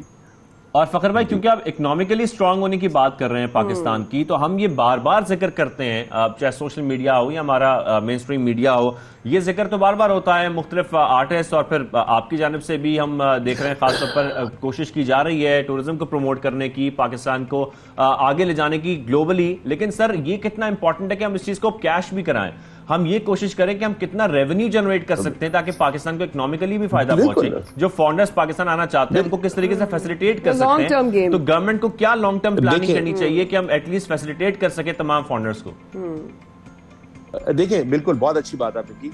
इसको यानी कि ब्रांड तो बना के फिर उसमें से आपने रेवेन्यू भी कलेक्ट करना होता है ना, आपने you have to be in the business of generating finances, right? So कि जिससे फिर आप अपने मुल्क का ही फायदा करते हैं, राइट? तो हमारी हुकूमत के पास, सरकार के पास बड़ी हुआ ये माजी में कि पॉलिसीज बनती हैं, बड़ी डिसजॉइंटेड पॉलिसीज बनती है। स्ट्रेटेजिकली पॉलिसीज या डिसीजंस लेनी बड़ी जरूरी है। मैं आपको एक एग्जांपल दे देता हूँ, बड़ा सिंपल सा एग्जांपल है। पाकिस्तान में बहुत से रिमोट एरियाज ऐसे हैं जहां की अगर आपने टूरिज्म करनी है तो आपको वहां जाने के लिए आप जरा हिसाब लगा लीजिए, हमारे ये स्कर्दू एयरपोर्ट के खुलने से कितना ज्यादा नॉर्दर्न एरिया आपका खुला है। अभी भी बहुत सी रिमोट एरियाज हैं जिसको कि आप फॉर एग्जांपल फ्लोट प्लेन और सी प्लेन से एक्सेस कर सकते हैं, लेकिन उसके लिए कोई पॉलिसी बनाने को या उसके ऊपर कोई तवज्जो देने के लिए जरूरी है कि ऐसे लोग हो जो उसको सोचें। हमारे मुल्क में आज भी सिंगल इंजन को रात को फ्लाई करने से कहते हैं कि नहीं नहीं जी ये मना है। पूरी दुनिया में सिंगल इंजन ऑपरेशंस होते हैं पूरी रात को, ठीक है? So you have to understand कि आपको करना है, अगर रोड इंफ्रास्ट्रक्चर डालना है आपको, रोड इंफ्रास्ट्रक्चर के साथ साथ फिर वहां पर आपको रिहाइश का बंदोबस्त करना है, यानी कि होटलिंग, रिजॉर्ट्स, ये this is just one aspect of it, क्योंकि आप लोकल इकोनॉमीज अनलॉक करना शुरू कर देते हैं। जहां जहां जो इलाका आप खोलते हैं वो उसकी लोकल इकोनॉमी अनलॉक होना शुरू हो जाती है। So there are multiple layers of this. I know कि गवर्नमेंट में बहुत सारे काबिल लोग भी मौजूद हैं, ब्यूरोक्रेसी के अंदर बहुत सारे काबिल लोग मौजूद हैं, और यंग ब्यूरोक्रेट्स में खास तौर पे मुझे उनसे बड़ी उम्मीद है, because I know there very progressive young minds out there. But again बुजुर्गों से गुजारिश है कि उनके रस्ते में हावी ना हो, रस्ते से जरा साइड पे हो जाएं, उनको तरक्की की तरफ बढ़ने दें। Let them glow and grow. Absolutely, absolutely. Thank you, Fakr bhai. Obviously, you will always be the Fakr Alam that I have known forever. God bless you. Thank you so much for taking out time. Allah आपको खुश रखे, कामयाब करे, and hope to see you once you come to Pakistan next time. Inshallah. Take care. Take care, Fakr bhai. Thank you. Inshallah. चलो. Thank you फखर आलम हमारे साथ मौजूद थे। और अब आपकी मुलाकात फखर आलम के बाद फखर पाकिस्तान से भी करवाते हैं। एक ऐसा नाम जिसको हम नहीं जानते थे, एक ऐसा काम जिसका करना सोचना बहुत मुश्किल था, क्योंकि मैंने उसकी क्लासेस ली थी, मेरी उंगलियां जख्मी हो गई थी। बहुत मुश्किल काम है ये, मैंने लिया था, मेरे पास में भी वालन रखा हुआ है। लेकिन सुना है कि जनाब ये जो छोटा पैकेट बड़ा धमाका इन्होंने पूरी दुनिया में जनाब तहलका मचा दिया। अच्छा, मैंने ये एक वीडियो देखी जिसमें मैं देख रहा था, आज तक स्कूल था जहां पर परफॉर्म कर रही थी, वो लिटिल स्टार जो थी उनका वायलिन की जो एक टैलेंट था, मैं वो टैलेंट देख के बड़ा हैरान हुआ कि हमारे बच्चे इंस्ट्रूमेंट्स में इतने एक्सपर्ट होते जा रहे हैं माशाल्लाह। मुझे याद है उन्होंने क्या कौमी तराना उस पे उसकी धुन सुनाई, खूबसूरत, क्या बात है। और सीरियसली ये जो माशाल्लाह ये जो छुटकू सा हमारा बच्चा है, ये बहुत ही क्यूट है, और जिसने आजादी पर उनकी वीडियो शदीद जो है वो वायरल हुई है। अल्लाह ताला उनके लिए बड़े अच्छे मामलात फरमाए। कराची की ज़ैनब शहरियार हमारे साथ सबसे पाकिस्तान में मौजूद हैं। अस्सलाम वालेकुम। वालेकुम सलाम। आप इतनी क्यूट हैं, आप कैसी हैं? मैं बिल्कुल ठीक हूँ। ठीक ठाक हैं, खैरियत से हैं आप? जी बिल्कुल। अच्छा, वो वीडियो हमने आपकी देखी, बहुत ही कोई प्यारी वीडियो। किसने बनाई थी? बता, नाम बता। हाँ, जरा बताएं ये वीडियो आपने जो तो बनाई किसने, ये भी जरूर बताना। लेकिन ये स्कूल था जहाँ परफॉर्म करी थी, क्या हुआ था? जी ये मेरा स्कूल था जहाँ पर परफॉर्म करी थी 14 अगस्त के लिए, तो और ये वीडियो मेरी टीचर ने बनाई थी। टीचर ने बनाई थी। टीचर एक अच्छी social media digital content creator बन सकती हैं, उनके अंदर भरपूर टैलेंट है। आप अपने बारे में सोचें, कंटेंट भी बहुत अच्छा भाई देखो, कंटेंट क्रिएटर अगर नहीं करता वो कैद, वो जो एक मोमेंट था, तो हम नहीं देख पाते। तो कंग्रेचुलेशन सबसे पहले आपको और आपकी टीचर को भी और आपके अम्मा अब्बा को भी। तो हम पहले सुनते हैं आपसे, आप क्या सुना रही हैं आप हमें? मैं आपको नेशनल एंथम की जानू अदब से खड़ा होना पड़ेगा हमें। आप तो बजाएंगी लेकिन हम खड़े नहीं हो सकते। चलिए ठीक है, चले आप दिल पे हाथ रखें। हाँ चलिए।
बात है, क्या Goosebumps वाली situation हो गई। Goosebumps आ गए वाकई में, इसमें सो टचिंग भाई, कमाल कर दिया।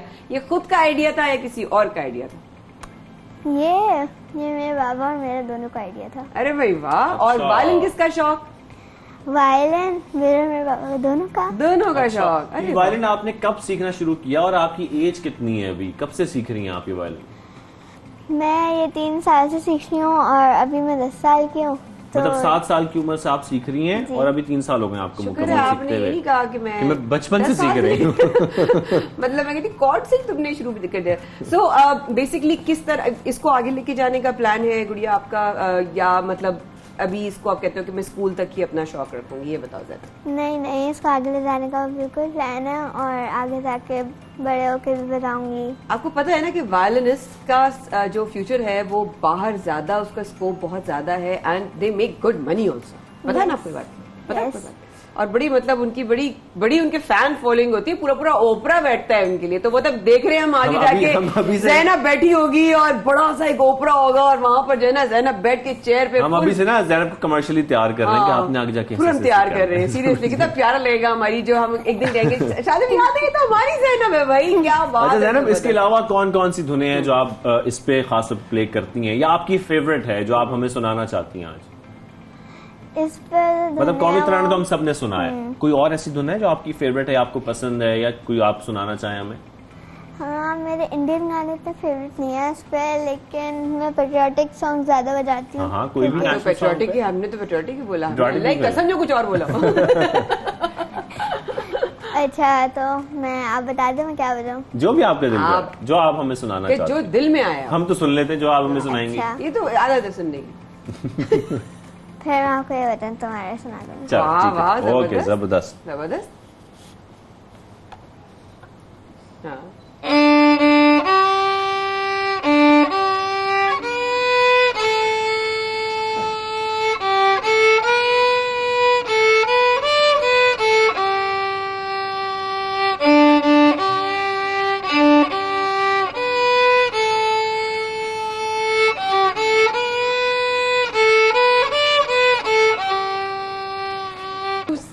अब ये बताओ कि ये तो बहुत अच्छा तुम्हारा नजर आया कि भाई बड़ा टैलेंट है। अब बताओ पढ़ाई में कैसी है ज़ैनब, और पढ़ाई के साथ साथ इसकी प्रैक्टिस के लिए टाइम कैसे निकालती है ज़ैनब? मैं हूँ 5 ग्रेड में और मैं टाइम निकाल ही लेती हूँ और स्कूल की पढ़ाई साथ साथ चलती रहती है। तो मतलब स्टूडेंट कैसी हो? स्टूडेंट अच्छी हो, नॉर्मल जैसे बच्चे होते हैं। भाई स्टूडेंट अच्छी होना हो, जब वायलिन में इतनी अच्छी तो हमें और क्या करना है, और क्या चाहिए जिंदगी? ठीक है, अच्छा करो लाइफ में। अच्छा, वैसे मुझे बताओ, जब आप स्कूल में नॉर्मली अपना वायलिन प्ले करती रहती हो अपने फ्रेंड्स के साथ, या स्कूल में कैरी करती हो, ले जाती हो, या ये बस इस परफॉर्मेंस के लिए लेके गई थी? इस परफॉर्मेंस के लिए लेके गई थी और बस अब उन्होंने कहा हम बुलाएंगे और अच्छा, और बुलाएंगे। स्कूल में भी यानी कि फैन हो गए। अच्छा, जब तुमने फर्स्ट टाइम अभी बजाया है ना, तुमने स्कूल में फर्स्ट टाइम बजाया ना ज़ैनब, तो कौन लोग यूं थे? कितने लोग यूं थे? सब ऐसे थे ना? सब लोग ही थे। स्टेज से उतरते ही बहुत अच्छा बजाया, सब पीछे लग गए थे कि कहाँ से सीखा। अच्छा, अब तो फैन भी बहुत बढ़ते जा रहे होंगे भाई ज़ैनब के, माशाल्लाह। कुछ ऐसे लोग भी होंगे ना जो मतलब उस दिन से पहले ना, मतलब उनको लगता होगा कि ज़ैनब के अंदर कोई टैलेंट नहीं है, ऐसे भी लोग होंगे ना। बड़ा मजा आता है जब ऐसे लोग आते हैं ना, अच्छा इसके अंदर इतना अच्छा टैलेंट है, कितना मजा आता है देखने के बाद। अच्छा ज़ैनब, आप बहुत सारे सिंगर्स को भी सुनती होगी यकीनी तौर पे, बहुत सारे म्यूजिशियंस को सुनती होगी, देखती होगी, आपके क्या प्लान्स हैं, आप क्या करने जा रही हैं? ये तो हो गया कौमी तराना जो हमने सुन लिया 14 अगस्त को, खासतौर पर 2022 में, लेकिन 2025 में ज़ैनब कहाँ होंगी, 2030 में ज़ैनब कहाँ होंगी और क्या करने जा रही हैं, क्या प्लान्स है, अब तक क्या सोचा है?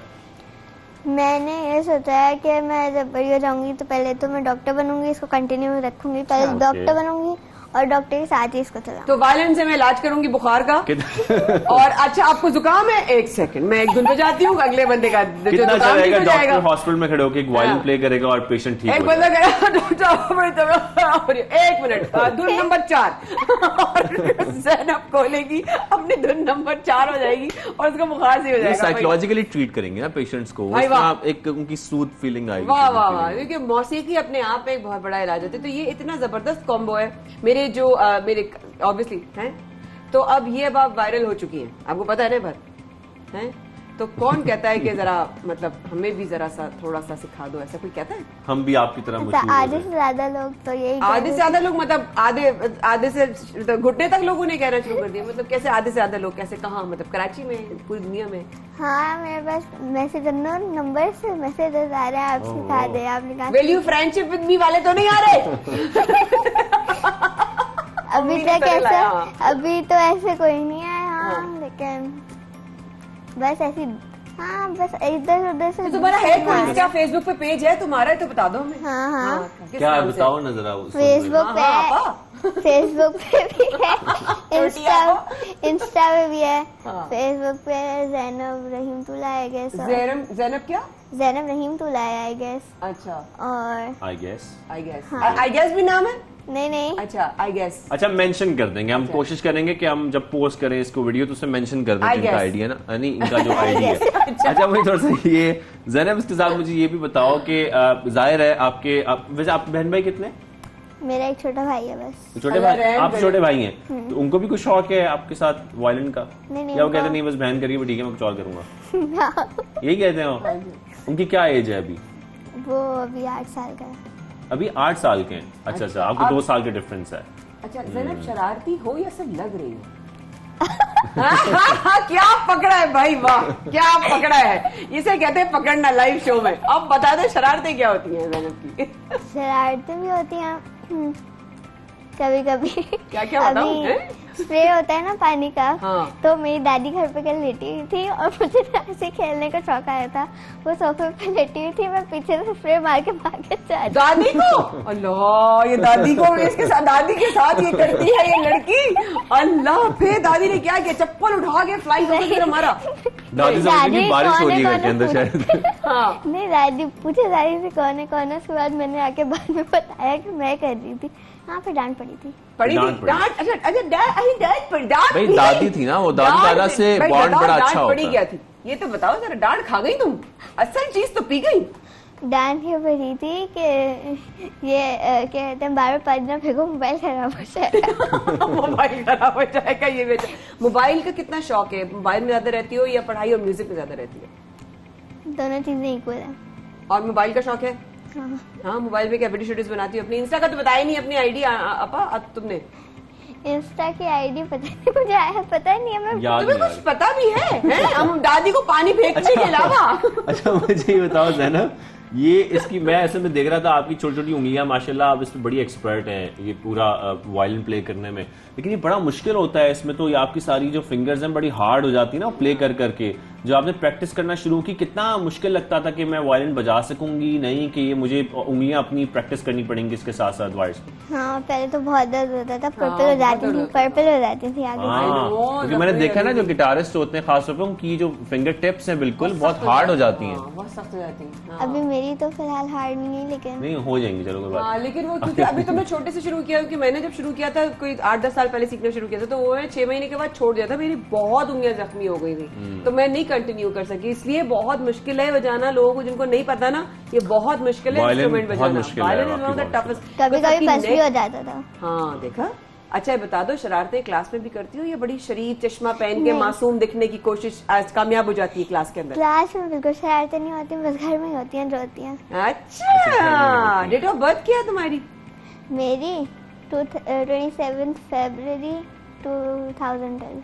अच्छा, 27 फेब को पैदा हुए। पाइसेस हैं आप, छुपी शरारतें हैं। पाइसेस बड़े टैलेंटेड होते हैं वैसे। हाँ। मैंने जितना सुना है। अच्छा, नॉर्मल। हाँ। अच्छा, लेकिन हम यहाँ ये करते हैं कि अब मेरा दिल कर रहा है कि मैं ज़ैनब सब कुछ और सुनूं। ज़ैनब, क्या आप हमें कुछ और सुनाना शाहिद भाई को खरी खरी सुना दो।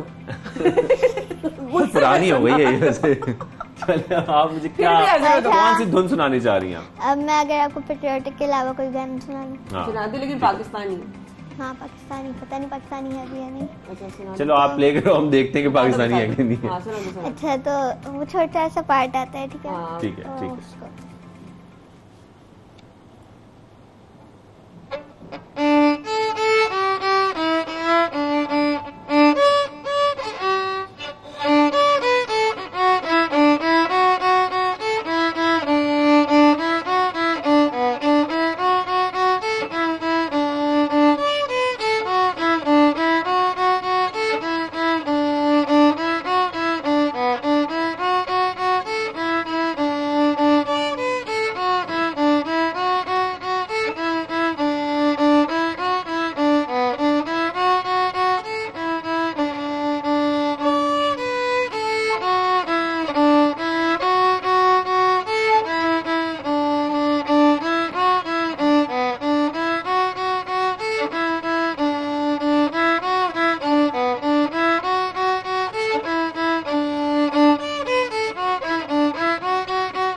प्यारा भाई। Very nice. तो ज़ैनब, तुम्हारे टीचर्स को, तुमको, सबको, तुम्हारे पेरेंट्स को बहुत ज्यादा मुबारकबाद obviously, and thank you so much. आप सबका भी, पेरेंट्स का भी, टीचर्स का भी, और आपके उस्ताद का भी, और आपका भी बहुत शुक्रिया कि आपने वक्त निकाला। हमें बहुत अच्छा लगा आपसे बातें करके और आपका वायलेंस। ज़ैनब आपा, हमें बहुत अच्छा लगा। हम उम्मीद करते हैं कि हम आपको बहुत जल्द कहीं और भी बड़े प्लेटफॉर्म पर कि बड़े स्टेज पे देख रहे होंगे परफॉर्म करते, वैसे ही इंशाल्लाह। Okay, thank you so much Zainab Shahryar, बहुत शुक्रिया, बहुत अच्छा लगा आपसे मिलकर। आपको अच्छा लगा हमसे मिलकर? जी। अच्छा, सोच के बता रही हैं यार, सोच के बता रही हैं। सोच के उसे देख के अच्छा और बुरा न लग जाए, हट जाएंगे। जी जी, अच्छा लगा बस। तो ये तो थी जनाब हमारी छोटा पैकेट बड़ा धमाका, हमारी सुपरस्टार फखरे पाकिस्तान ज़ैनब शहरियार, जिनकी फेसबुक और इंस्टा आईडी भी है। आप इनको सर्च करें और इनको फॉलो करें, और कल को इंशाल्लाह जब ये बहुत बड़ा स्टार बन जाएंगी पाकिस्तान का, और पाकिस्तान का नाम रोशन करेंगी, तब हम कहेंगे ये हमारे शो में आई थी। इसी बात पर लेते हैं प्लीज चल रहा है।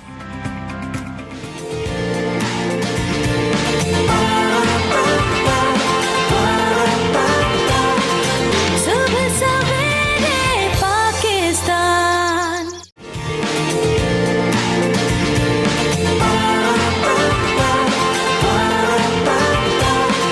सुबह सवेरे पाकिस्तान। तो हमने आपकी मुलाकात कराई जनाब प्यारी सी ज़ैनब से, और अब प्रोग्राम को आगे लेके चलेंगे। सबसे पहले पाकिस्तान में हमारे साथ रहने का बहुत शुक्रिया। और आपने अक्सर देखा होगा, और ये कराची की बहुत सौगातों में से एक सौगात है कि आप दीवारों पे देख रहे होते हैं, कराची की पहचान है, वहाँ लिखा होता है वो इलाज करा लें, वो करा लें, फलां करा लें, मैं बुक कब दूं, मैं फलां टीं टां टू चू पू, पतले हो जाएं, मोटे हो जाएं, अचानक से बुढ़ापा खत्म हो गया, और ये और इनसे कांटेक्ट करें, ये आपके इतने मसाइल हल कर देंगे, आपका ये कर देंगे। फिर सियासी नारों की तो भरमार होती है हर दीवार पर, और जहां जगह बचती है वहां पान की पिचकारियां होती हैं।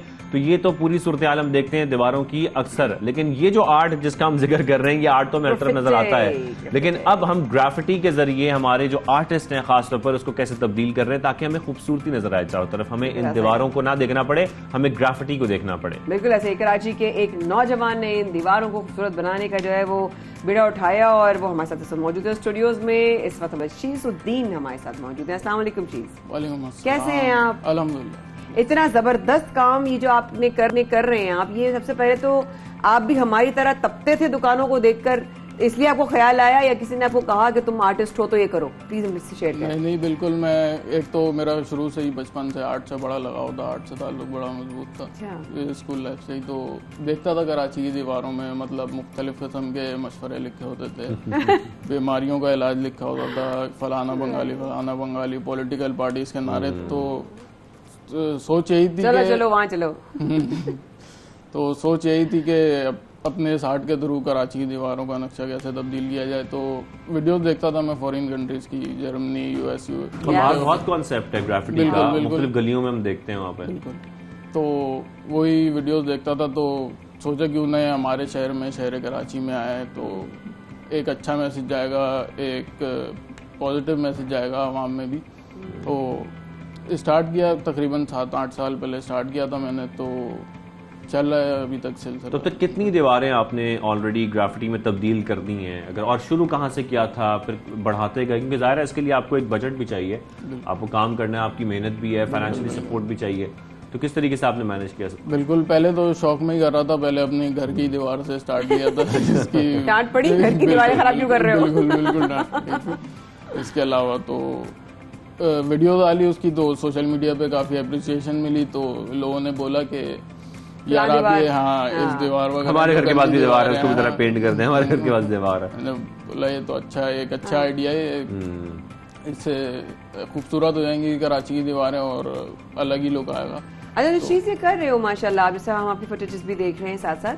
अभी तक ऑफिस आप आए हो, तो आते हुए कितने दीवारों की निशानदेही करते हुए आए? आते हुए अभी मुझे 6 सितंबर के हवाले से करनी है, तो मैंने अभी देख लिया है, अभी भी काफी गंदी दीवारें मौजूद हैं कराची शहर में। बिल्कुल, तो है इंशाल्लाह इरादा देख लेंगे। अच्छा, अक्सर म्यूरल्स भी देखते हैं, आई थिंक मैं सही कह रहा हूँ, म्यूरल्स भी होते हैं जो आर्ट के होते हैं। आपने उसका भी कोई प्लान किया कि कराची में बिल्डिंग्स तो काफी हैं, और ऐसी बिल्डिंग्स भी जिनकी बैक साइड है या साइड्स हैं जो कि ऐसी हैं कि जहाँ पर आप बाकायदा पूरे म्यूरल बना सकते हैं? बिल्कुल, अभी म्यूरल के भी एक टीम बना दी है बाकायदा मैंने, तो वो भी उस पर वर्किंग है, हमारी वेबसाइट पर वर्किंग हो रही है। तो उस पर क्यूरीज आएंगी कि इस जगह ये दीवार मौजूद है और काफ़ी गंदी हालत में मौजूद है, तो उसके थ्रू हम म्यूरल और ग्राफिटी आर्ट के थ्रू थोड़ा सा बैकग्राउंड बताएं, आर्ट आपने शुरू कहाँ से किया, सीखा कहाँ से, या आपको शौक था? क्योंकि एक वॉल ग्राफिटी भी बड़ा आर्ट है, बड़ा मुश्किल है कि आप एक बड़े स्केल पे कुछ ड्रॉ कर सकें। अच्छा, ये ग्राफिटी आर्ट बेसिकली ये स्प्रे पेंट से किया जाता है, स्प्रे पेंट से किया जाता है। तो मैं ऐसी यूट्यूब पर वीडियोस देखता था फॉरेन कंट्रीज की के लोग बना रहे होते हैं अंडरपास, बहुत बड़ा ये एक अपने आप में फील्ड है। तो यही आइडिया था कि ये एक मुनफरिद चीज है, तो ये अगर शहर कराची में आएगी तो काफी अच्छा मैसेज है।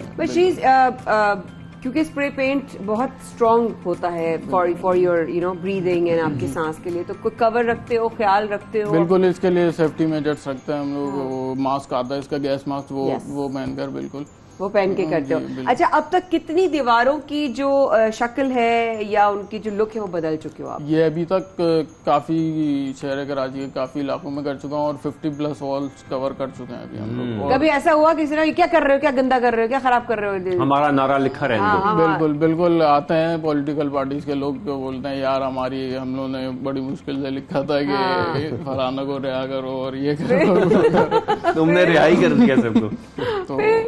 तो मैंने बोला अच्छा चले उतना हिस्सा रहने देते हैं, यही कि तुम कॉम्प्रोमाइजिंग हो, तो वो नहीं हो कि भाई मैं नहीं करना है। अच्छा, चीज एक और बात है कि वॉल आर्ट में भी, ग्राफिटी में भी ये बड़ा मैटर करता है कि आप बेसिकली ड्रॉ कर क्या रहे हैं या आप पेंट कर क्या रहे हैं। मतलब जो गन था वो तो आपने खत्म कर दिया, लेकिन अब आप जो ग्राफिटी इस पे बना रहे हैं उसमें क्या है? क्या उसमें कुछ लिखा है आपने? कोई ऐसी बात है जिससे एक प्रोडक्टिव बात है, कुछ सोसाइटी को फायदा पहुंचेगा, या खास में कुछ पीसफुल कोट्स उसमें कोटेशंस लिखते हैं, या फिर हमारे कौमी हीरोज को ड्रॉ करते हैं? आपका फोकस क्या होता है? बिल्कुल, इस पे वो अवेयरनेस के लिए, पब्लिक अवेयरनेस के लिए ब्यूटीफुल मैसेज वगैरह जैसे क्लीन एंड ग्रीन टाइप के और इस तरह के, जैसे अभी 14 अगस्त पर की थी मैंने उस हवाले से। जैसे इवेंट्स आ रहे होते हैं मुख्तलिफ, तो इस तरह से। So are you like being hired? आपको लोग जो हैं वो डिफरेंट कंपनीज हायर करती हैं या आपको जो है, बिकॉज देखो मेहनत है, पैसा लगता है, आपको कुछ कमाना भी है ना इससे, तो आपको वो हेल्प कर रहा है आपको? अच्छा, इसका बजट इस तरह निकालते हैं हम लोग, कुछ कमीशन प्रोजेक्ट्स भी आते हैं हमारे पास, तो उसके प्रॉफिट का एक हिस्सा हम ये कराची दीवारों को साफ करने के लिए एक हिस्सा निकाल देते हैं। तो इस तरह से, और कुछ कंपनीज कभी कभार स्पॉन्सर कर देती हैं, पेंट कंपनीज हो गई, NGOs हो गई, वो स्पॉन्सर कर देती हैं। तो इस तरह देखिए शिसुद्दीन को आप लोग, बहुत सारे लोग सुन रहे हैं और आप सबके घरों के पास यकीनी तौर पर आसपास ऐसी दीवारें हैं, तो मेरे ख्याल में अगर आप लोग भी चाहते हैं तो सपोर्ट कर सकते हैं इस चीज़ को इस तरीके से कि आप लोग भी जो प्रोजेक्ट्स हैं आ रहे हैं, अपकमिंग प्रोजेक्ट्स हैं, या आप लोग समझते हैं कि हमें इसको इस तरह तब्दील करना चाहिए, तो आप इनसे कांटेक्ट कर सकते हैं। काइंडली अपना कोई आईडी है या कोई नंबर है जहां लोग आपसे कांटेक्ट कर सकते हैं? सोशल मीडिया कोई आपका अकाउंट है? जी बिल्कुल, इंस्टाग्राम पर फॉलो कर सकते हैं @SHEES.DRAWS shees.draws के नाम से, उस पर आप मैसेज करें। तो इसको सीखना भी चाह रहा है कोई मुझसे, तो वो आ जाए। अरे सीखना भी चाहे। अच्छा, मेरे ज़हन में एक सवाल था शीज़ आपके लिए, वो ये कि देखो, एक तो वो दीवारें हो गई जो ऑब्वियसली खराब है, उनको आप ठीक कर रहे हो। अपने आप में ग्राफिटी जो है it's a very big field, इसमें बहुत काम हो रहा है। शाहजेब ने भी इस तरह जिक्र किया, सिर्फ दीवारें नहीं, आप पूरी जो है वो एरियाज इस तरह होते हैं, पूरे प्रोजेक्ट्स होते हैं जो सिर्फ और सिर्फ ग्राफिटी पे जो है वो फोकस होते हैं। इंटरनेशनल अगर आप LA में जाएं तो LA में बाकायदा पूरी, आप डाउनटाउन में जाते हैं, आप ह्यूस्टन में जाते हैं, वहां पे डाउनटाउन में होते हैं, और कराची में तो हर रोड पे आपको ग्राफिटी करनी पड़ेगी। आपको हर जगह में मिलेगी वो ग्राफिटी, नंबर समेत 0 to 1 3। लेकिन जो बेसिकली बड़े प्रोजेक्ट्स हैं उसको लेके चलने का कोई प्लान है? ग्रुप के कुछ लोग हैं साथ में, अकेले करते हो, या बड़ा कोई प्रोजेक्ट हो उस पर भी तुम्हें कोई कॉन्टैक्ट कर सकते हैं? प्लीज शेयर करो। बिल्कुल कांटेक्ट कर सकता है। अभी क्योंकि मैं स्टार्ट में तो मैं अकेले ही था, लेकिन अब टीम एक्सपेंड हो रही है अल्हम्दुलिल्लाह। लोग मतलब मुख्तलिफ एरियाज की अलग अलग टीम बना रहे हैं हम लोग, तो इसमें बिल्कुल कांटेक्ट कर सकते हैं। बड़े प्रोजेक्ट्स हैं तो बिल्कुल करेंगे, कोई इशू नहीं। अच्छा, मुझे थोड़ा सा ये बताइएगा, अगर कोई प्राइवेटली आपको कांटेक्ट करता है और फर्ज करें कि उसकी एक वॉल है, 12 बाय 12 की वॉल है, तो आप उसका कोई अमाउंट है जो बता सकते हैं कि हम इतना चार्ज करते हैं या हमारी टीम्स इतना चार्ज करती है नॉर्मली, ताकि लोगों को एक आइडिया हो कि हम ये करवा सकते हैं? वैसे वॉल साइज और डिजाइन पर डिपेंड होता है, लेकिन मैं फिर भी एक आइडिया बता देता हूँ। ऑलमोस्ट 15 से 20 हज़ार के आसपास एक वॉल आपकी पूरी हम पेंट हो लोग सकती है। करते तो हैं। बड़ा अच्छा है वैसे, हम पेंट की प्लीज, जगह जो है वो ग्राफिटी करा घर से कोई चैलेंज आया, मुख्तसरन बताओ कि क्योंकि जब हम कुछ अलग करना चाहते हैं तो हमारे घर वाले एक्सेप्ट नहीं कर पाते कि या तो डॉक्टर बन जाओ, इंजीनियर बन जाओ, या कोई जाने पहचाना काम बन जाए तो उनको समझ में आता है। तो वो जो होता है ना, उस पर बड़ा एक चैलेंज आता है। तुम्हें वो चैलेंज आया घर से? बिल्कुल, घर वालों की सपोर्ट का बड़ा अहम किरदार होता है, लेकिन मेरा मामला ऐसा है कि मैं पढ़ाई भी साथ साथ कर रहा हूँ, अपनी एजुकेशन भी कर रहा हूँ, जॉब भी कर रहा हूँ और इसको भी साथ लेकर चल रहा हूँ। सैटरडे संडे कर रहा हूँ। तो आप क्या पढ़ते हैं? मैं बैचलर्स का स्टूडेंट। वेरी नाइस, बहुत अच्छा लगा शीज आपसे मिलकर और बहुत अच्छा काम कर रहे हैं आप। I wish you all the best, आगे बढ़िए। शीज से आपकी मुलाकात करवाई जो कि कराची शहर की दीवारों को खूबसूरत बनाने का जो है जिन्होंने जिम्मेदारी उठाई है, और इस जिम्मेदारी में आप चाहें तो अपना किरदार अदा कर सकते हैं, आप इनसे रब्ता कर सकते हैं। और प्रोग्राम में अब आगे बढ़ेंगे उस हवाले से जो कि मेरे घर में बैन है। क्या बैन है आप? वो बर्तन बैन है। कौन से बर्तन? इसको कहते हैं नॉन स्टिक कुकिंग वेयर। हाँ, क्योंकि इसके हवाले से बहुत सारी खबरें और रिसर्चेस गर्दिश कर रही थी, लेकिन अब तो बाकायदा पाकिस्तान में इस रिसर्च को इंट्रोड्यूस किया गया है, क्योंकि अमेरिका में इस हवाले से यूनिवर्सिटी ऑफ सदर्न कैलिफोर्निया के मुहक्कीकीन के मुताबिक मस्नूई केमिकल्स घरेलू जो खास तौर पर सामान और किचन के कुछ बर्तन हैं, ये बड़ा आम होता है, जैसे कि मैंने जिक्र किया उनके घर में बैन है, लेकिन हर घर में बैन नहीं होता। बहुत सारे घरों में अब इस्तेमाल हो रहा है, बहुत नॉर्मलाइज को कर दिया गया है, लेकिन बताया जा रहा है कि जो फ्राई पैन इस्तेमाल किए जाते हैं इससे जिगर के कैंसर का खतरा बढ़ जाता है। तो इससे इस हवाले से हमें बात भी करनी है। हमारे जो गेस्ट हैं हमारे साथ मौजूद हैं, हेल्थ एक्सपर्ट हैं डॉक्टर ताहिरा, हमेशा हमारे साथ मौजूद होती हैं, सेशंस बहुत अच्छे होते हैं। डॉक्टर ताहिरा, आपको खुशामदीद कहेंगे सबसे पहले पाकिस्तान में। Thank you very much for joining us. Doctor साहिबा, ये बड़ा इंपॉर्टेंट है, जैसे माया बता रही है कि इनके घर में बैन है, लेकिन ये हर घर में बैन नहीं होता। बहुत सारे लोग नॉन स्टिकिंग पैन इस्तेमाल करते हैं, कितना नुकसानदेह है? तो बहुत ज्यादा नुकसानदेह, और जितनी भी आप मसनूई चीजों की तरफ जाएंगे वो नुकसानदेह होंगी। एक्चुअली जो नॉन स्टिक पैन्स है उनके ऊपर एक कोटिंग होती है, और पहले PFOA के नाम से एक कोटिंग होती थी, और अभी भी जितने भी चीप मटेरियल के ये पैन्स हैं इनके ऊपर ये परफ्लोरोऑक्टेनोइक एसिड की कोटिंग है। और ये करती क्या है? कार्सिनोजेनिक तो है, मतलब कैंसर तो कॉज करती है, साथ ही आपका जो एंडोक्राइन सिस्टम है ना, जो बेसिकली आपका हार्मोन वाला सिस्टम होता है, उसको पूरी तरह डिसरप्ट कर देती है। इसलिए आपने देखा होगा बहुत ज्यादा लोगों को थायराइड के मसले, औरतों को हार्मोन्स के मसले, मर्दों को हार्मोन्स के मसले होने लगते हैं, और साथ साथ इससे इनफर्टिलिटी भी होती है। आप देखिए हमारे यहाँ बड़े आसान है कहना कि भाई पोलियो के कतरे ना लगाओ तुम इनफर्टाइल हो जाओगे, लेकिन पोलियो के कतरे से नहीं, आप नॉन स्टिक पैन से होते हैं। इसलिए नॉन स्टिक पैन को अवॉइड करें, और जितने ज्यादा लोगों को हम ये बताएं कि इनका जो एंडोक्राइन हार्मोन वाला सिस्टम है वो भी डिस्टर्ब हो जाता है, फिर साथ लिवर और किडनी पे भी असर होता है, फिर बच्चा पैदा करने की एबिलिटी पे भी असर होता है, और साथ कार्सिनोजेनिक तो होता ही है, मतलब कैंसर कॉज करता है डिफरेंट किस्म के। तो इससे बड़ा केयरफुल होना होता है कि मजे की बात है ना डॉक्टर जी, एग्जैक्टली मजे की बात है जिस तरह आप बता रही हैं डिटेल्स। मैं कह रही हूँ कितने मजे की बात यह है कि लोग ये समझ नहीं रहे कि एक जो पहले से कदीमी तरीका इस्तेमाल होता आ रहा कि रोटी थोड़ी सी चिपकती है, सालन भुनता है तो चिपकता है, वो चिपकेगा नहीं। वाओ, अच्छा वो चिपकेगा नहीं और उसमें कोई डिसएडवांटेज नहीं होगा। ऐसा कैसे मुमकिन है कि आपको एक जो है ना एक ऐसी चीज हो रही है जो पहले से नहीं हो रहा हो और आपको उसका नुकसान नहीं हो? और if I am not wrong, doctor साहब जरा करेक्ट कीजिएगा मुझे, इस नॉन स्टिक के बनाने में वो केमिकल्स भी इस्तेमाल होते हैं जो सफाई सुथराई और सर्फ और इस तरह की चीजें होती हैं, शैम्पू वैम्पू टाइप्स, उसमें भी यूज होती है वो चीज। Is that correct? देखिए डिफरेंट किस्म के केमिकल्स होते हैं। मैंने जैसे आपको कहा ना, नॉन स्टिक में तो PFOA होता है और टेफ्लॉन होता है, लेकिन कुछ थैलेट्स भी होते हैं, और ये थैलेट्स वगैरह जो होते हैं वो होते हैं जो आपके शैम्पूज और डिटर्जेंट्स में यूज होते हैं। अब है तो ये सारे मसनूई केमिकल्स, जितना ज्यादा हम खालिस और ऑर्गेनिक जिंदगी की तरफ जाते हैं उतना हमारे लिए बेहतर है। मतलब देखिए, एक तो हमारी अपनी सेहत के लिए भी बेहतर है, दूसरा हमारे एनवायरमेंट के लिए बहुत जरूरी है, क्योंकि ये जो केमिकल्स और ये जो मटीरियल्स है ये हमारे एनवायरनमेंट को भी बहुत ज्यादा डैमेज कर रहे हैं। क्लाइमेट को आप देखिए क्या असर हो गया, पूरा बायोडिग्रेडेबल भी नहीं है। अब इसमें जो हमने केयरफुल होना है वो ये है कि हम वापस अपने रूट्स की तरफ जाएं, अपने उन्हीं मिट्टी के बर्तन को इस्तेमाल करें जो हम पहले करते आए थे। लोग यही मैं कहना था डॉक्टर साहिबा कि इसका ऑल्टरनेटिव फिर है क्या? अगर हम नॉन स्टिकिंग पैन इस्तेमाल ना करें तो फिर लोग क्या इस्तेमाल करें? फ्राइंग के लिए, फिर जाहिर बात है खाना पकाना भी है, उस तमाम चीजों के लिए। बिल्कुल बिल्कुल, लोग जो है ना मट्टी के बर्तन है, स्टोन वेयर होता है, आपका स्टेनलेस स्टील ठीक है, या फिर कास्ट आयरन जो आपके लोहे के बर्तन है वो सही होते हैं। अगर आप वही बर्तन इस्तेमाल करें जैसे आयरन हो गया, स्टोन वेयर हो गया, पत्थर के बर्तन हो गए, या जैसे पहले से मट्टी के होते थे, तो वो बेस्ट होता है। दूसरे नंबर पे ये आपने करना होता है कि अगर आप ये वाले बर्तन इस्तेमाल भी कर रहे हैं तो उनको वो जो स्टील वायर होती है ना उससे बिल्कुल नहीं आपने स्क्रब करना, और बहुत ज्यादा ओवर हीट नहीं करना, और आपने खाली पैन को चूल्हे पे नहीं रखना कि वो हीट अप हो गया, और बहुत लंबे अरसे भी यूज नहीं करना होता। मतलब अगर तो आप ये कर ही रहे हैं बर्तन यूज, तो आपने 2 या 5 साल से ज्यादा इसको यूज नहीं करना, क्योंकि इनका फिर वो छोड़ना शुरू हो जाएंगे मेटल को ना। तो आप स्टेनलेस स्टील की तरफ अभी रिसेंटली मैंने एक चीज नोट की थी और वो मैं आपसे शेयर करना चाह रही हूँ, उससे आप जरा रोशन डालिएगा। वो ये कि एक नॉन स्टिक तवा जो है, समझिए 15-20 दिन के अंदर उसके अंदर बॉयल्स आना शुरू हो गए थे, ठीक है, जो तवा था। अच्छा, अब चूंकि वो लिया गया था कि पतीलियों पे दम वगैरह रखने के लिए कि चलो इस्तेमाल आ जाए, क्योंकि हमारे यहाँ वो लोहे का और स्टील का जो है वो जो उल्टा तवा होता है वो इस्तेमाल होता है। तो वो जो बॉयल था ना उसका वो उठने लगा, और मैंने कहा यार पहले इनकी लाइफ थोड़ी बेहतर होती थी, और अब ये जो है ना 15 से 20 दिन में उसकी पूरी एक लेयर के अंदर ना वो एक बॉयल आना शुरू हो गया।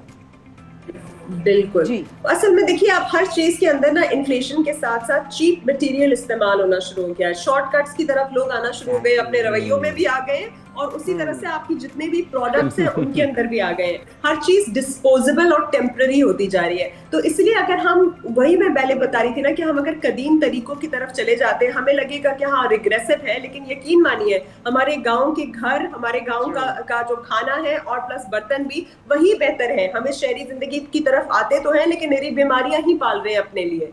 तो जितना ज्यादा हम डब्बे से, टिन से, कैन से, प्लास्टिक से, ये रैपर्स से और इन केमिकल्स वाली चीजों से दूर होते जाएंगे और उनके ऑल्टरनेटिव्स ढूंढ लेंगे। जैसे सफाई सुथराई के लिए भी आपको पता है और चीजें हैं, आप रिठा इस्तेमाल कर सकते हैं मजीद, और ऐसे प्रोडक्ट्स यूज करते हैं बजाय इनके कि आप ये स्ट्रॉन्ग केमिकल्स यूज करें। आपको पता है ये जो सिरका है, आप विनेगर को या फिर लेमन और सॉल्ट को सफाई के लिए यूज कर सकते हैं, वो ज्यादा आपके बर्तनों को चमकाएंगे स्ट्रॉन्ग किस्म की जो डिटर्जेंट्स है। मतलब वो कंपनीज भी यही बताती हैं कि इसके अंदर विनेगर और लेमन है, तो वो हम खुद ही इस्तेमाल कर लें, ज्यादा बेहतर है। Thank you very much doctor साहिबा, बहुत शुक्रिया आपने हमें ज्वाइन किया। Thank you for your time. आप जब आती हैं बहुत अच्छा लगता है आपसे बात करके।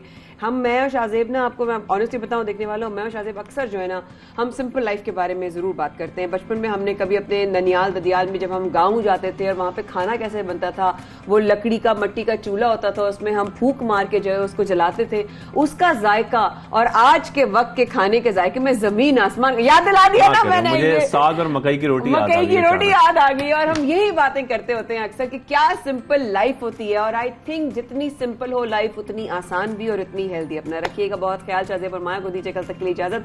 होगी जिंदगी बखैर, मुलाकात पाकिस्तान का। अल्लाह पाक हामी नासिर। अल्लाह हाफ़िज़।